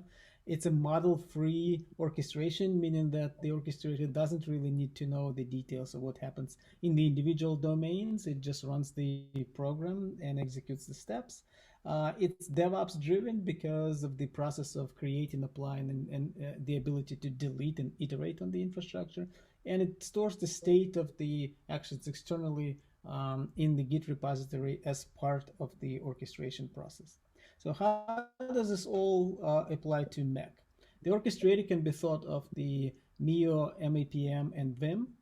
The Mac Federation Manager could implement API calls, triggering the actions by the orchestrator on the domains that are represented here, and interfaces such as cloud resources, Mac platforms, as well as the network resources such as interconnection. So now let's briefly take a look at an example of an open source project that is used to implement this type of orchestration. The project in question is Public Cloud Edge Interface Akraino Blueprint. It basically provides an orchestration layer and edge capabilities and open APIs to interwork between the various domains: the public cloud core, public cloud edge, third-party edge, which could be any edge computing infrastructure, as well as the operator network edge that is interconnected together and reside in different data center facility domains. So now let's take a look at the internal structure of the Akraino PCI orchestrator. The orchestrator is referred to as the PCI enabler. It has the infrastructure enablement module. It has the application and function deployment module, the infrastructure as code microservice, the ability to invoke Kubernetes APIs and application distribution tools, the workflow engine, multi-tenancy features and service onboarding and definition capabilities, the API handler, and the user interface and design studio for a software that could drive the orchestrator. The developers store their code such as Terraform plans, application deployment charts, and the configuration playbooks in the Git repository. The orchestrator is able to work with multiple public cloud providers, edge providers, interconnection providers, and use various forms of southbound interfaces in order to communicate with those providers. The operators are able to invoke the orchestration workflows through the API calls into the orchestrator. In addition to the infrastructure deployment capabilities, the Akraino PCI project can be used to deploy Mac services. Let's take a look at this on the example of the Mac location API. The specification of the Mac location API developed by the Etsy Mac ISG could be used to generate the server code, containerize the server code, and make it usable in Kubernetes. This is all part of the Akraino DevOps process. The generated service could then be onboarded into the PCIe enabler orchestrator. This orchestrator could be used as described to deploy infrastructure resources, like, for example, in this case, a bare metal server, and then the onboard and deploy the actual Mac location API service. This is part of the PCI blueprint implementation as part of the Akraino project. And then the location API client could be used to actually implement the API request and responses for this service. In summary, in this podcast, we learned how major industry trends influence Mac infrastructure, how the concept of infrastructure as code could be used to apply DevOps framework to building and testing Mac infrastructure, and how Akraino public cloud edge interface blueprint enables orchestration of Mac infrastructure and services. If you're interested to learn more, please follow the links on this slide. Thank you very much for your time and attention. Very efficient. Okay. If you have any questions, please post it to the Q&A. How are you? Thank you for saving time first. Next speaker is Glenn, who just came from the airport. The floor is yours. No, I thought you guys were closed today for the holiday. Who's talking? Jill, if you didn't mean to talk, you can mute yourself.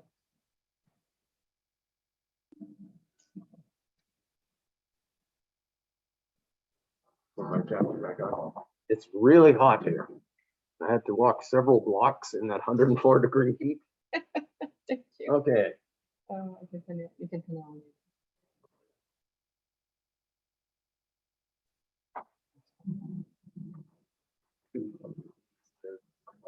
Get rid of this. It'll rub on your microphone.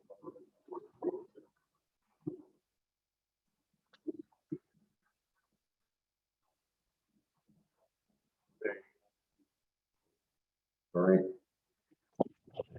Okay, so they told me I had to bring my own stuff to attach to the computer to the port, or do you want me to put my You can use slides mine. on? See. I already up. Oh, you uploaded it? Yeah. Awesome, thank you. Oh, yes, because I put it in a PDF. Wow. I'll let it up.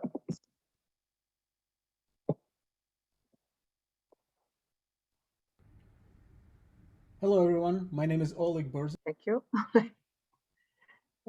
This one. Yeah, this one, right? Yeah, that's fine. Thanks.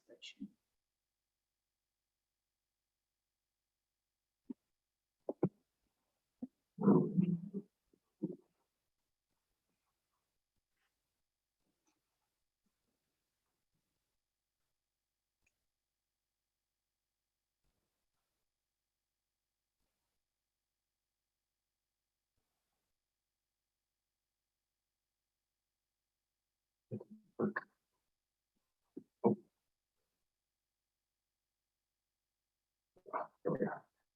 Okay, hi, my name is Glenn Darling. I work at IBM, and I was one of the original group of half a dozen people who built the Blue Horizon software, which we eventually open sourced as Open Horizon. And now I have a business development role at IBM for the IBM commercial offering of this.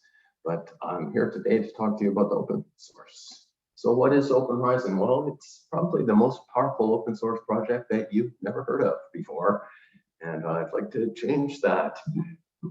It's about edge fleet management. So for edge computers and Kubernetes clusters. And we support most standalone Linux hosts using Docker or some equivalent like Podman with 512 megabytes or more, although I personally run it on 256 megabyte units, and the agent is really small, like 30 megabytes at runtime. And we support most hardware architectures, x86, several different variants of ARM and IBM's Power architecture, and some in the community have even supported RISC-V. And we can handle massive scale. We currently test at 40,000 units per management hub, and of course, you have multiple management hubs. And it's all open source with open governance under LF-Edge. And if you want to hit that QR code, you can see more information. Oh, I pressed the wrong button. If you go right, you go to the next talk. Okay, so look down. Okay, so some edge computing examples. Edge computing is all about bringing computational assets like hardware and software close to where the input data is located and close to where the actions are actually going to take place. And there are so many use cases possible: conversational AI, security video, autonomous machines, loss prevention, smart cameras and things like that, patient monitoring, factory automation, traffic management, much more. And I wanted to show you two versions, or two places where Open Horizon is being used right now today.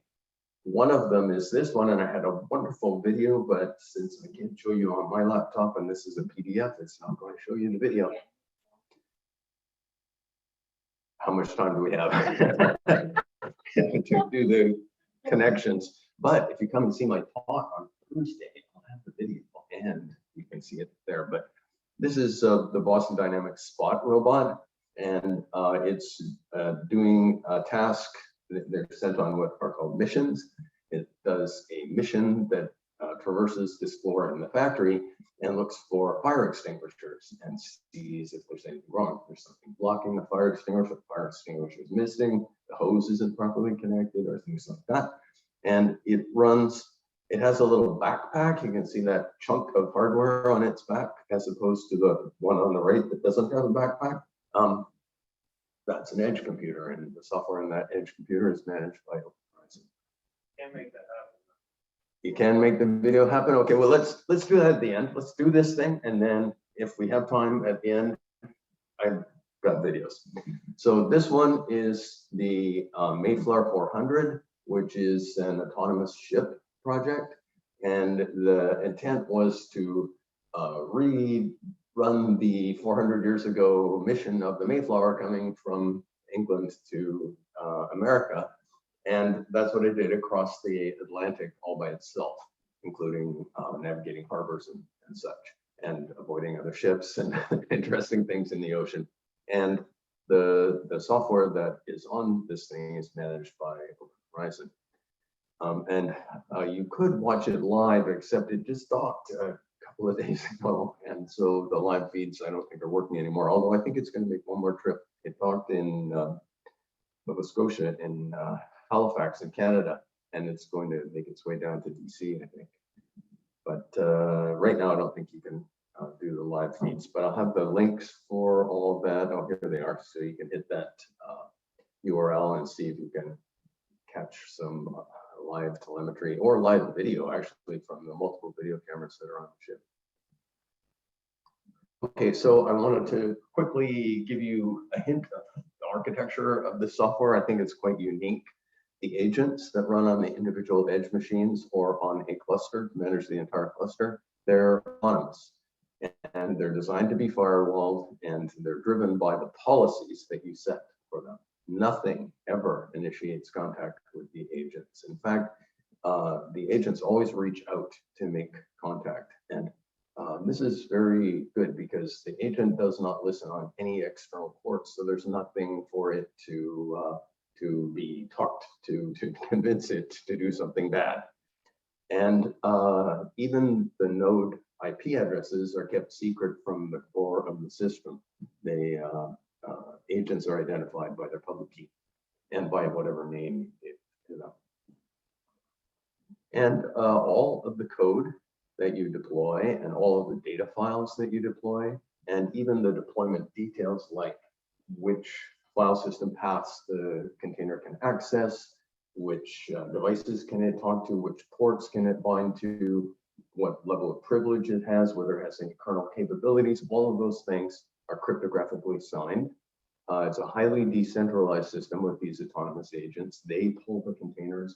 Containers are not shipped to them. They reach out and get them individually from all their different locations. And so it scales extremely well. Also, the agents can continue to function even when they're disconnected from the hub. We designed this to be a system for the edge. And so if you were to deploy version 1, everything's looking great, then a little while later you deploy version 2 and all hell breaks loose, and maybe even disrupts the network. The software itself disrupts the network, or it just has a typical edge situation where the network is unreliable anyway. The agent can say, okay, you said if version 2 fails 3 times in 7 minutes, I should roll back to version 1. And the agent can do that on And there's a complex way of describing exactly how we want that to happen and under what circumstances to do the rollback. And a compromised management hub cannot take control of the agents. They are autonomous. They will always obey their policy. All of the communications, even between the internal components in the central management hub, are encrypted. And the communications between the agents and the agbots that are normally the components in the management hub that talk to the agents, all of that uses perfect forward secrecy, which just means that each individual message has a unique key for communicating. And we have a model management system, which we designed for neural network models because they tend to change a lot more often than the containerized code. So the model management system can deploy another version of your neural network model, and your inferencing code can just switch over between inferences from the old model to the new model, so zero downtime. And we also have a secrets manager. We integrate with HashiCorp Vault. So the agent can share secrets with your containers at runtime that never get stored in the file system. So somebody, the edge environment is like here. Put the edge device in your pocket and walk away because it's in the field. Nobody can inspect the file system and get your goodies out of it. So policies, I mentioned policies. Agents obey their policies, right? They're the basics of the autonomy. And we also have this mechanism called deployment patterns. That's a simpler way to do it, but it's less capable, and policies are how it's implemented below the covers. Policies can be attached to edge nodes. When you register an edge node, you tell its agent, this is your policy. But you can also attach policy to services. So a service is one or more containers. And to deployments, and deployments control which services go where. And policies always contain properties and or constraints. And properties are just name value pairs. So name has camera, value true. So has camera is true. And some of these properties are automatically defined by the agent. So it does things like open horizon.memory equals something or other. And constraints are just logical expressions in terms of those properties. So you could attach a policy to a service, for example, that says open horizon memory must be greater than or equal to 2000. The service will refuse to be deployed to a node that does not satisfy that constraint. So we were thinking of the constituency of the node owner, the constituency of the business owner who decides where to deploy things, but also the constituency of the developer. And the constraint language, I just gave one example here, but it's pretty rich. It has a lot of different operators you can use for numerics and strings and booleans. So each agent independently runs a constraint resolution algorithm that's based upon the policies that are attached to its own node, in other words, to the agent that's there. And then any relevant deployment policies that your business is defined, and the agbots tell them about these. And then any additional optional service policies like the one I mentioned. And then it matches all of those. So it takes a look at all the property values across all of the relevant policies and all of the constraints across all of the policies, and then evaluates the result. And if it comes out to be a true, then good. The service will be gone through the verification process, check the hash, the cryptographic signature, and all of that stuff, and securely download it and run it if it was true. Also, we provide a tool called HCN deploy check that you can use to model this. So if you want to, it's a little dangerous to deploy something to all 40,000 nodes in your fleet and then discover, oh my goodness, I didn't mean it to go on those ones. So we have a tool that allows you to say, if I were to put this policy on this node, this service and this deployment, which nodes is it going to target? Which actual nodes is going to target? So what else do I want to say? Oh, typical usage. Okay, I wanted to just, I'm a engineer, CLI commands. What do you do to make this actually work? So you have to register your edge node. So the way you do that is the recommended way is to use SDO or FDO, the secure device onboarding, which is another project in LF-Edge, or another sister project in LF-Edge. And then you just go HCN voucher import. Once you do that, the voucher that corresponds to the SDO hardware is in Open Horizon. Then whenever it powers up, wherever it powers up, it'll go to its rendezvous server and download the agent, install it, and configure it for that policy. Or you can manually register. And if you manually register, you just say HCN register minus policy, and give it your JSON file that has your policy in it. And to publish a service that you want to deploy to one of those nodes you just registered, you use HCN exchange service publish and give it a JSON description of your service, which is really just reference to the image and whatever deployment information, what bindings you need to ports and so on. And then you need to finalize all of that by creating a deployment policy or deployment path that will cause it to go onto those nodes, take the service and connect it to the nodes. And assuming that all of your policy constraints will resolve using your policy properties, then your service will be deployed. Okay, a couple of summary points. All policies can contain properties and/or constraints as you wish. The deployment policies also specify the service that they're talking about. I want you to deploy this policy using, or this service using this policy. And I just thought I'd tell you, because policy seems so complicated, but it's really pretty straightforward to use.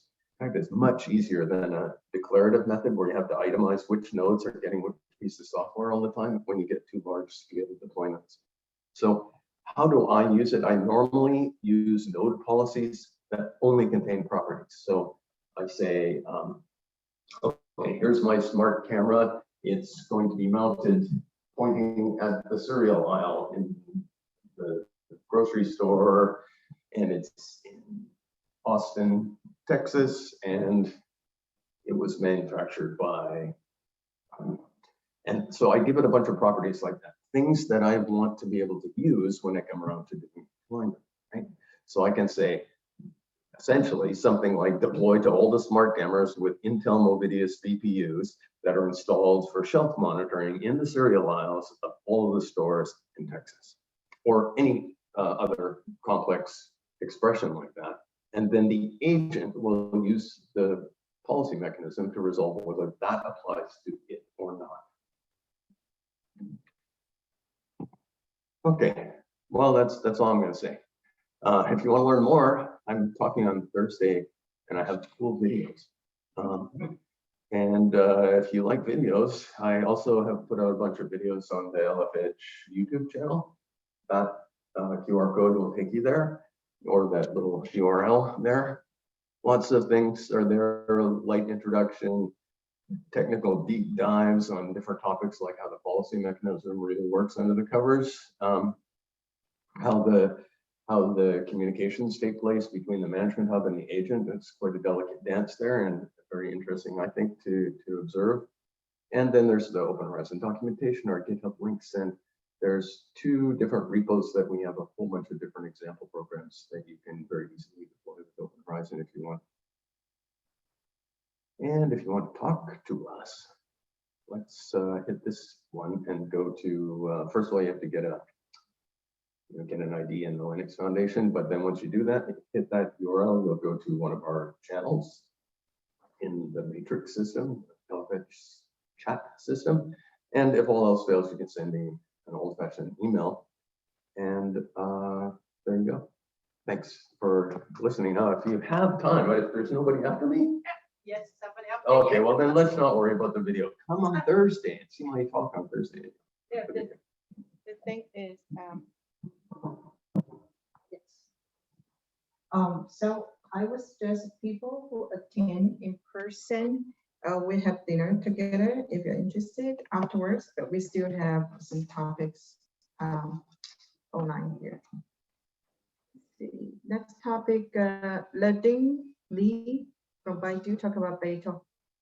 Stop sharing.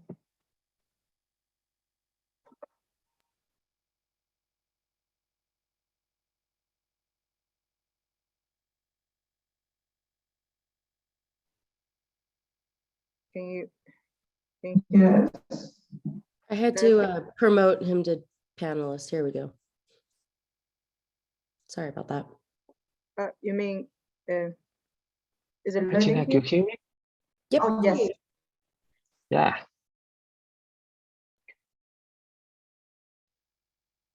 Sure. Okay. I'd like to share my screen.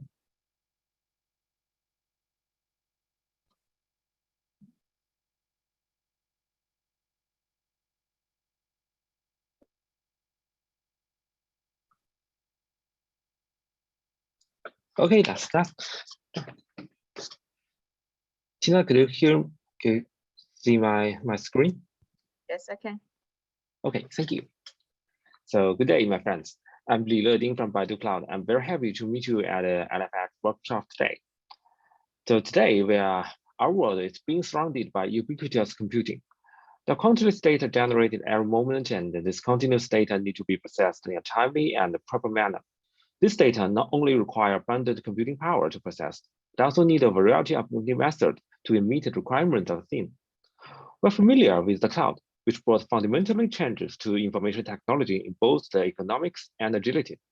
Beyond the large data center, there are more data that need to be processed, such as the various video conference, urban management, and smart host hardware in home, which requires a lower latency, cheaper bandwidth, and higher privacy protection.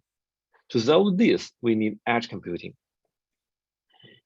In 2017, since 2017, Baidu has been investing in the development of edge computing technology, continuously enriching our enterprise security matrix and providing developers and customers with better products.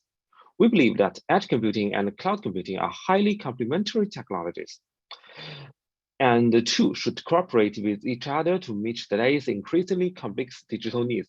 So we proposed the concept of edge cloud fusion. The concept means to develop, test, and management on the cloud, and perform actual data processing and device control at the edge. Applications and data are transported between them, thus forming a live system, a positive cycle of efficiency. Following the concept of edge cloud fusion, Baidu has established a commercial edge computing product called Baidu IntelliEdge, short as BIE. In BIE, users can collect data from different terminal devices in local network, process data in edge devices with several different kinds of computing, and control all of them in the cloud. We believe that it is impossible to promote the development of edge computing by only one company, but the power from more individuals and organizations, the power of community. So we refined the core technology from the BIE into an independent open source project and joined the LFH in 2019, which is the Beetle project. Beetle is committed to provide a unified environment, management, and security model for all edge computing to become this link between the edge and the cloud.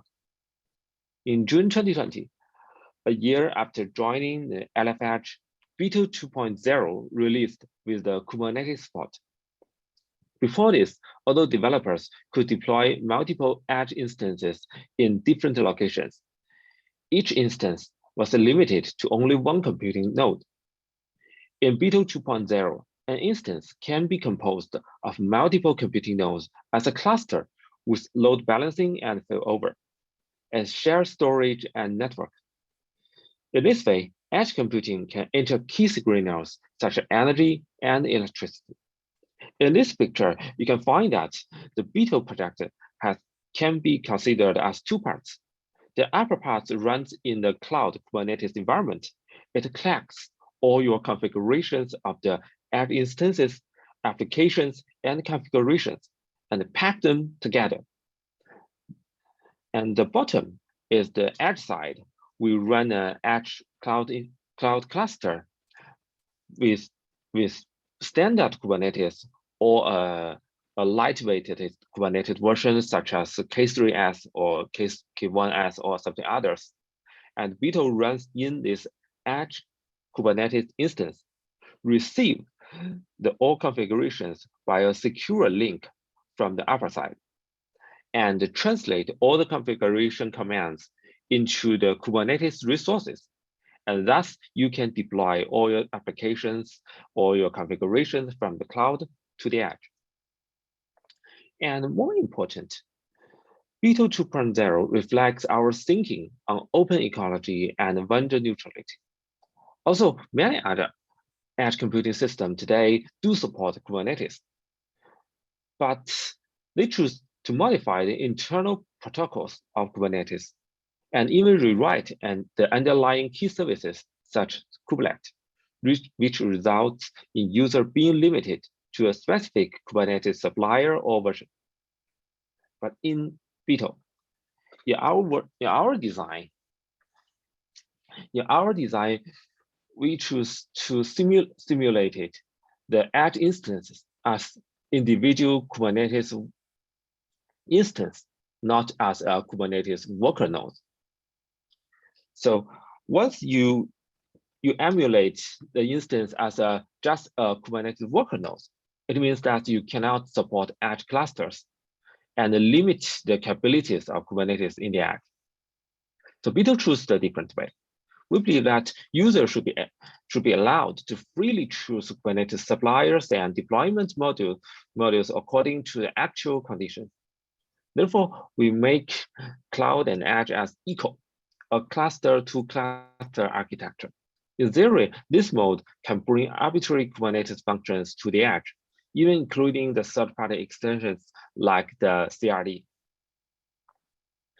And you can find this in this picture that we established 3 instances as three edge instances in this picture, and all these instances is managed by a single cloud management system. The management system can run on bare metal system or on the common cloud suppliers. And these 3 instances, one is the single node system, just one machine and one Kubernetes, and it can run several different applications. The other one is the multiple node.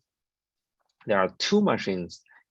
There's one cluster consists of 2 machines, and these 2 machines can do failover and load balancing. And the third one is the edge running on the cloud infrastructure, and do consist of several different machines. And all these instances are treated equally, and everyone has ability to load balancing the workloads inside themselves.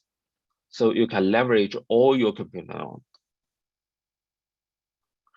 And there's another one important feature of Beetle is the AI integration. So you found this in picture that in this solution, the edge devices can quickly become an intelligent vision system. The user only need to connect to the camera, either the network or through the USB, and plug in AI acceleration chipset like Mobius, and push the power button. It will automatically capture the video, do AI inferences, and send the result out. This solution has been applied to dozens of customers in China and is used in important occasions such as the safety construction, fire detection, and environmental protection. And to make an end-to-end solution, there's another real issue to solve. Edge AI models are often trained by frameworks and chipsets different than the edge for inference. They're just incompatible. Maybe you do train your AI model on the cloud with the TensorFlow framework and with a large NVIDIA GPU, and do AI inferences with a very lightweight chipset. So we introduced the automatic model conversion system to matching the corresponding model for the edge hardware reported from Beetle. In this case, the model has trained on the clouds using the Paddle framework and the Baidu Kunlun AI chipset, which was then converted to the OpenVINO framework and applied to an edge instance with an Intel or Movidas chipset. This innovation has brought infinite possibility to edge computing. And next, I would like to show some application cases. The first one is a smart grid. China has the world's largest power network and probably the most complex one. It not only needs to release the efficient transmission and stable supply of electricity in the land of millions of square kilometers, but also supports unstable energy sources such as wind power and solar power, and reduces the overall carbon emissions. This means that we need to achieve a fast and refined power dispatching in a very large range. Baidu has given a plan to combine artificial intelligence and edge computing together. In the cloud, we provide a full functional AI training system, allowing to train and test the various power distribution models. At the same time, edge computing is deployed in each area, receiving and issued models and controlling strategies, connecting to local sensors, drone, and power equipment to collect data to achieve precise control in this area. So that is a smart grid. Another case is industrial quality inspection. Nowadays, using computer system for automatic quality inspection has become a common method, but it still faces a series of problems. It is shown in upgrading model and hard to iterate models with error data. In response to these problems, Baidu has proposed an edge cloud fusion solution. We deploy the computer vision system of the Beetle next to the product line. The system can automatically desensitize the error data and upload it to the cloud. And in the cloud, data scientists can use this data to iterate a model. And the iterated model can be sent back to the edge remotely and reducing the model deployment time from over days to several minutes. And that means you got a smart factory. The last case is autonomous driving. To achieve L4 level autonomous driving, we need not only the intelligent vehicles, but also intelligent roads. If we can detect the problems on the old road early, we can help vehicles to make more accurate judgments. We cooperate with Baidu's autonomous driving team to launch a V2X solution. In this solution, we set up cameras and a series of sensors on the roadside and pass the information to the nearest MEC computing node through the 5G network. The node is set up with Beetle and the road recognition algorithm. The recognition results can then be sent to nearby vehicles or transmitted to the regional computing center for a large range optimization. This solution can reduce the cost of autonomous driving by over 60%. And so here I would like to share today. And if you are interested in Beetle, welcome to join our community. You can get all the source code on GitHub and using the mailing list Beetle at list.lf.org or visit iot.baidu.com to get more practical cases. You can also scan the QR code on the scene to join our Chinese WeChat group. So thank you again. Thank you. Great talk. Thank you, Tina. Thank you. Does it work? Hello? Hello? My microphone doesn't work. Yeah, it works now. Thank you. Any questions can send to the Q&A channel. Thank you. And our next speaker will be Jiyoung for E-Cipher. Jiyoung, are you here? Yes, Tina. Okay, go ahead. Okay, can you see my screen? Yes. Okay, thank you, Tina. So good day, dear friends. My name is Jiyoung Huang. I'm now working for EMQ Technologies company, and I'm the chair of TSC chair of E-Cipher project.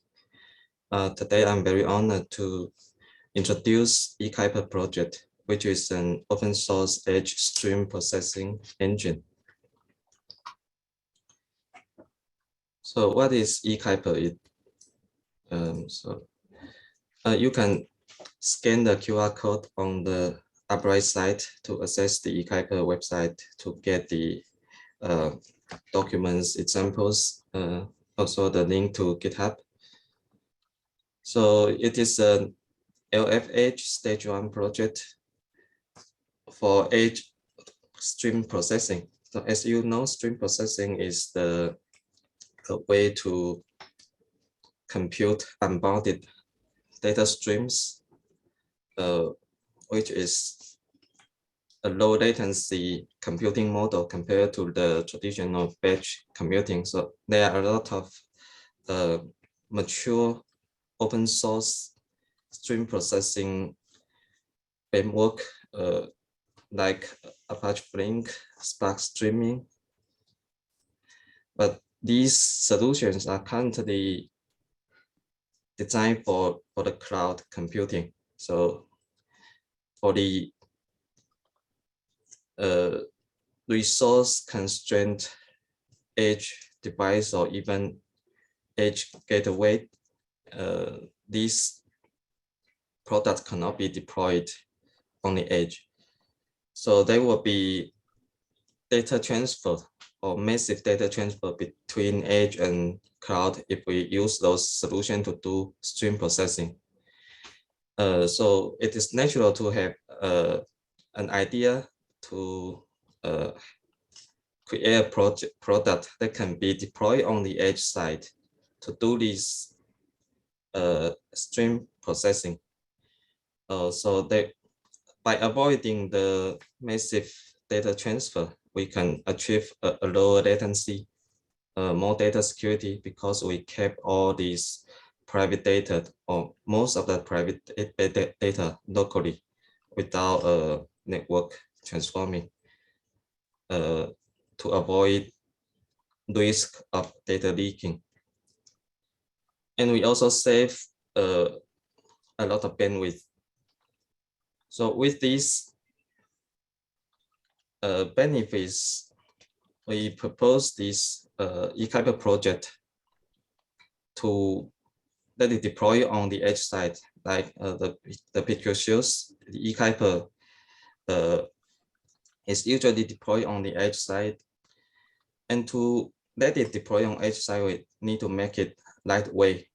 E-Cipher is a 10 megabyte label footprints product, so it is small enough to run on nearly all kinds of edge device, edge gateway, or even edge devices in the market. And it also supports most of the OS architectures and Docker deployment. And E-Cipher is fairly fast with this lightweight implementation because it is processing just near the data source, so we can get lower latency. And it is a general purpose computing engine with large throughput. So we have some benchmark on the website.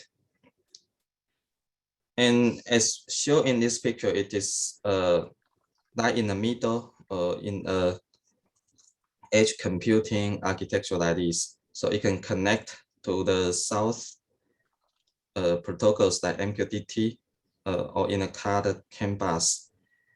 And after processing, it can sync the data to various protocols, either locally storage like file, a time series database, or the cloud protocol like HTTP and MQTT. So it is a great tool to integrate various protocols of the north and south end.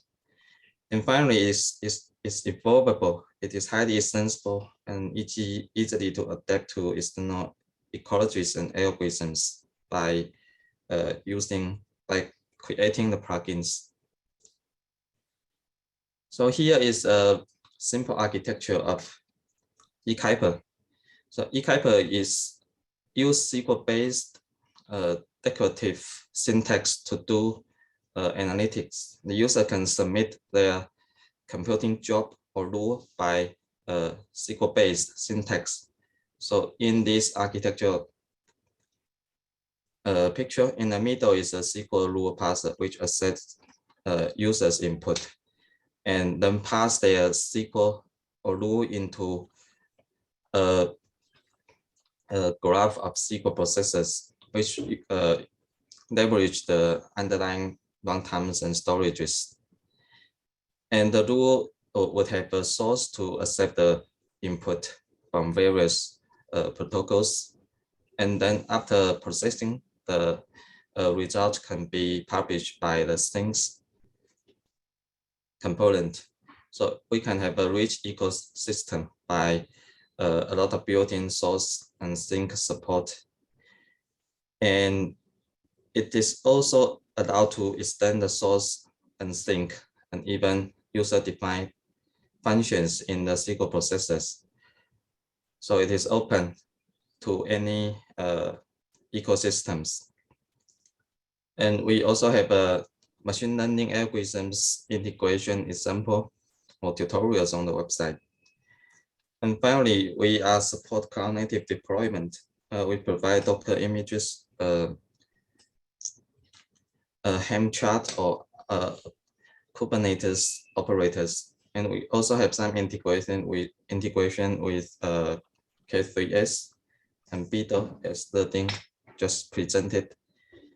And other KubeEdge and OpenYARD, those are open source Kubernetes variants on the edge. Oh. And to start, here's an example to start a computing job in E-Cipher. We take a Docker image as an example. E-Cipher is a long-running service, so we can run its Docker image on the first step. And after that, we need to create a stream which will match a data source. Here, this example will match the input topic on the MQTT broker. And after create the demo, we can create multiple rules against the stream by REST API or CLI. So here is an example. The rule have a SQL to define the business logic. In this example, the logic is to calculate the average temperatures for every 10 seconds. And on the actions, we can define the sync. So here we have one action to publish the result to MQTT topic result. Then after this is submitted, the rule will run continuously. And the here the usage scenarios, here are some ideas that some of our users have been used E-Cipher for. So it can be used on data transformation, like clean data and data normalization or data format conversion. And it can do edge analytics, including the real-time aggregations. And it can do some filter and alert. So it can trigger some alerts based on the data it receives. And it can materialize the continuous result of the calculations. And as it can connect to various heterogeneous messaging systems, so we can use it to do message routing. And it supports both stream and batch processings. And we also support the binary data, the image data, so it can use to do binary data processing and even AI inference against the binary data running on the stream. So these user scenarios can apply to many areas, as it is actually a general purpose computing engine. Theoretically, it can apply to any areas. And what we have some users now on manufacturing, automotive, networking, oil and power. And next, I will take a glimpse of some use case very quickly. So the first example is a smart factory project in Sennan circuits. And they apply E-Cipher to do the factory equipment data collection and product quality traceabilities. E-Cipher is deployed multiple instances on each of their workshop to do the data real-time data stream filter and reformatting. And the next one is Three Gorge group, which they use E-Cipher to do new energy storage equipment data monitoring. So E-Cipher is part of the EMQ cloud and edge solution, and it is deployed on each windmill to do the data collection and data transforming. And last one is the example for E-Cipher to deploy on a resource limited car machine, and it receives the data from Canvas by extend a source, and the user can dynamically create rules to do complex scenes in the car without updating the OTA. Okay, so these are what I want to share today. Please contact us if you need to learn more. Thank you. Thank you very much. I think it's very good for E-Cipher to work with the other projects. Appreciate. Questions can be sent through the Q&A channel. And we're back to the EdgeX Synergy session 2, mentorship program, Biswajit. Yes, Tina, I'm here. Hi. Can you hear me? Yeah. Good. So let me share my screen.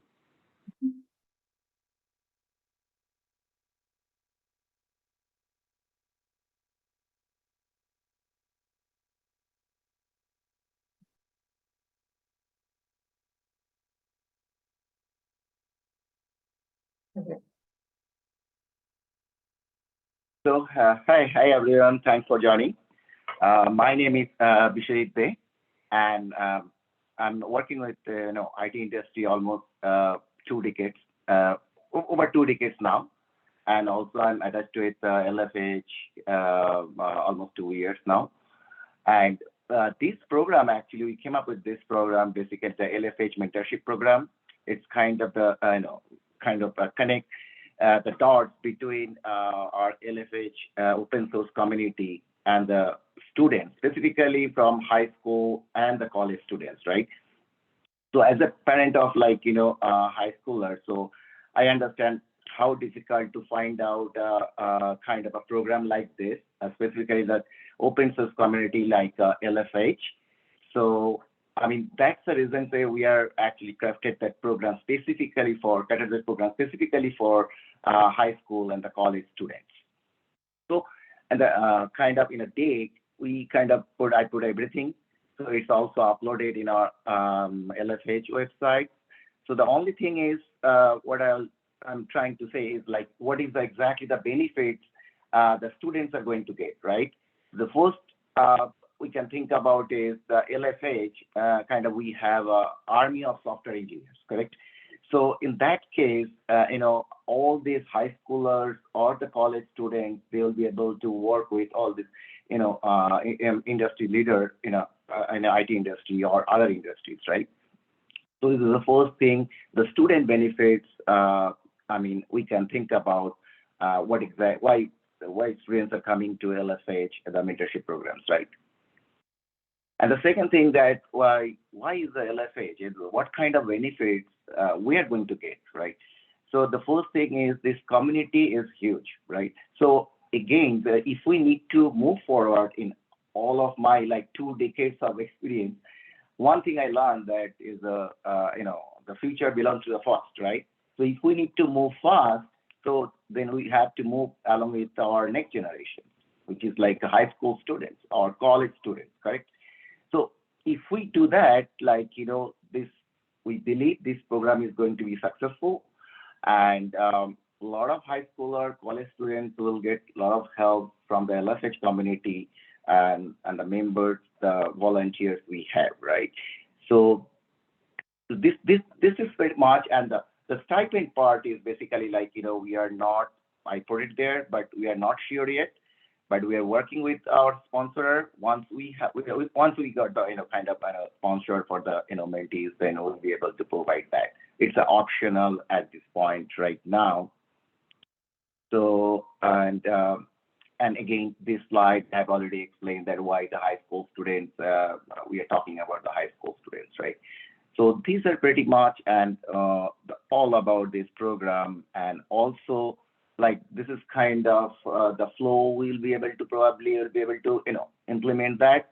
In the one side we have the LFH executive committee, and the other side we have the student executive committee, right? So that they can work together. So also they can explore their leadership skills to work with the LFH executive committee for any kind of internship program or any kind of project ideas they're coming up with, right? So this is a whole about like the blueprint. If you think about the blueprint we have in LFH, all the blueprints we work for, right? So all these high school students or college students, they will be able to join, and we'll be able to kind of extend our reach to the high schooler level, which we don't have probably right now. So this is the target for this mentorship program. And this is kind of like overall, the projects we have. So if anyone have any kind of questions, please let me know. And almost everything is there on the LFH website.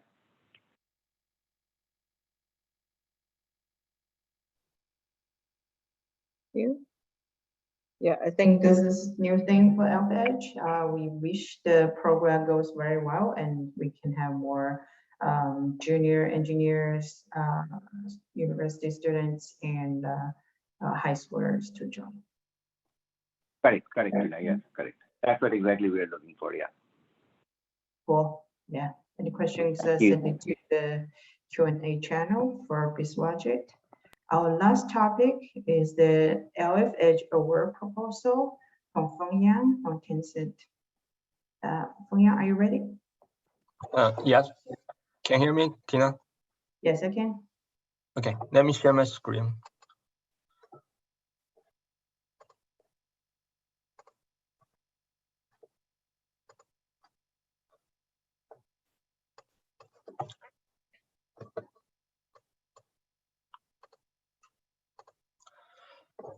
And so good afternoon, everybody. This is Feng from Tencent. And so it's my honor to present this award program proposal and on this summit. And so on behalf of Tencent, FutureWay, and first I would like to talk about some motivation behind this proposal. As everybody knows that within LFH, we already have Akraino award categories, which covers at least four awards. And so but these awards are mainly awarded to individuals, and like Women of the Year and Committers of the Year. But if you take a look at what's outside of Akraino, Linux Foundation, one of the most prominent or most successful award is maybe the OpenStack Super User Award. And so it was launched in 2014. And the purpose of this award was to recognize teams instead of individuals, and to encourage, and the teams who use open infrastructure to improve business and differentiate in a competitive industry, and also encourage contribution back to the open source communities. And so far, we have more than 5 winners, including operators and cloud service providers. Inspired by this awards, we were thinking if it's possible for LFH to have such a program to encourage teams instead of individuals for adoption and contribution. So that's the main idea of this award program. Okay. After several rounds of discussion with experts from Future and ARM, we came up with this, this principle, award principle. So here, the purpose of the intent of the award program is to recognize users, and at least we want to cover, users or companies and the contributors that are considered to have made contribution to the adoption of edge computing. And we also want to, encourage cross-industry collaboration, cross IoT and telecom and cloud sectors. So that's the main purpose of this award program. And we suggest that the award program can be a new award. And the progress is like includes several steps. The first step is that we may have an award recognition committee to be formed and appointed by the Fledge Tech. And second, and we have nominations following the principle that everyone can nominate everyone. And so which means that you don't have, as a nominee, you don't have to be a member of the Fledge. But we know that the TSC members know who use the open source project from Fledge well. So we encourage TSC members to nominate those that are eligible. And other things that nominees should be notified and can reject the nomination if they don't want to let others know that they're using something from Fledge. And so after that, award recognition committee will review the nominations. And finally, they will vote. And the governing board will recognize the winners through media, like Fledge website or PRs. So that's the whole process of the award program that we suggest. Regarding the award categories, we suggest two sets of categories. The first one is mainly to award corporate or companies. Some examples for this categories, including like breakthrough edge computing deployment. The purpose is to recognize successful landing of edge computing, through some commercial deployment or innovative demonstration. For example, on the Winter Olympics or Summer Olympics throughout the past year. We think that this will be beneficial to increase the impact of Fledge. And some other company award, including a top collaboration company.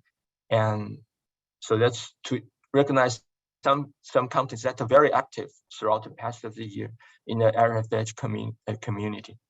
And the other set of award categories are given to the individuals, just like Akraino. And some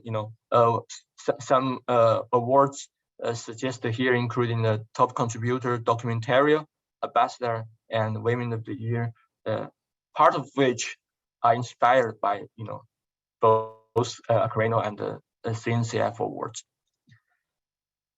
With that, what I would like to point out is that this is not to intend to reach an agreement or conclusion, but just to kick off the discussion on such a program. So if you would like to contribute to improve the program, please join the discussion, or if you have any questions, you can send email to me. Thank you. Thank you, Paul. That's very useful to encourage people to work better and more in the community. Maybe you can send out email to the community email at the discussion mailing list. Thank you for everyone still on site here to attend, and everybody on the call. So today we went through the opening and EdgeX technical sessions, 2 sessions, and Edge Synergy 1 and 2. And thank you for everyone, especially our support team, the audio video team. Thank you. And if you're interested, let's go party and have beers and dinner here all together. Thank you. The meeting is adjourned. I appreciate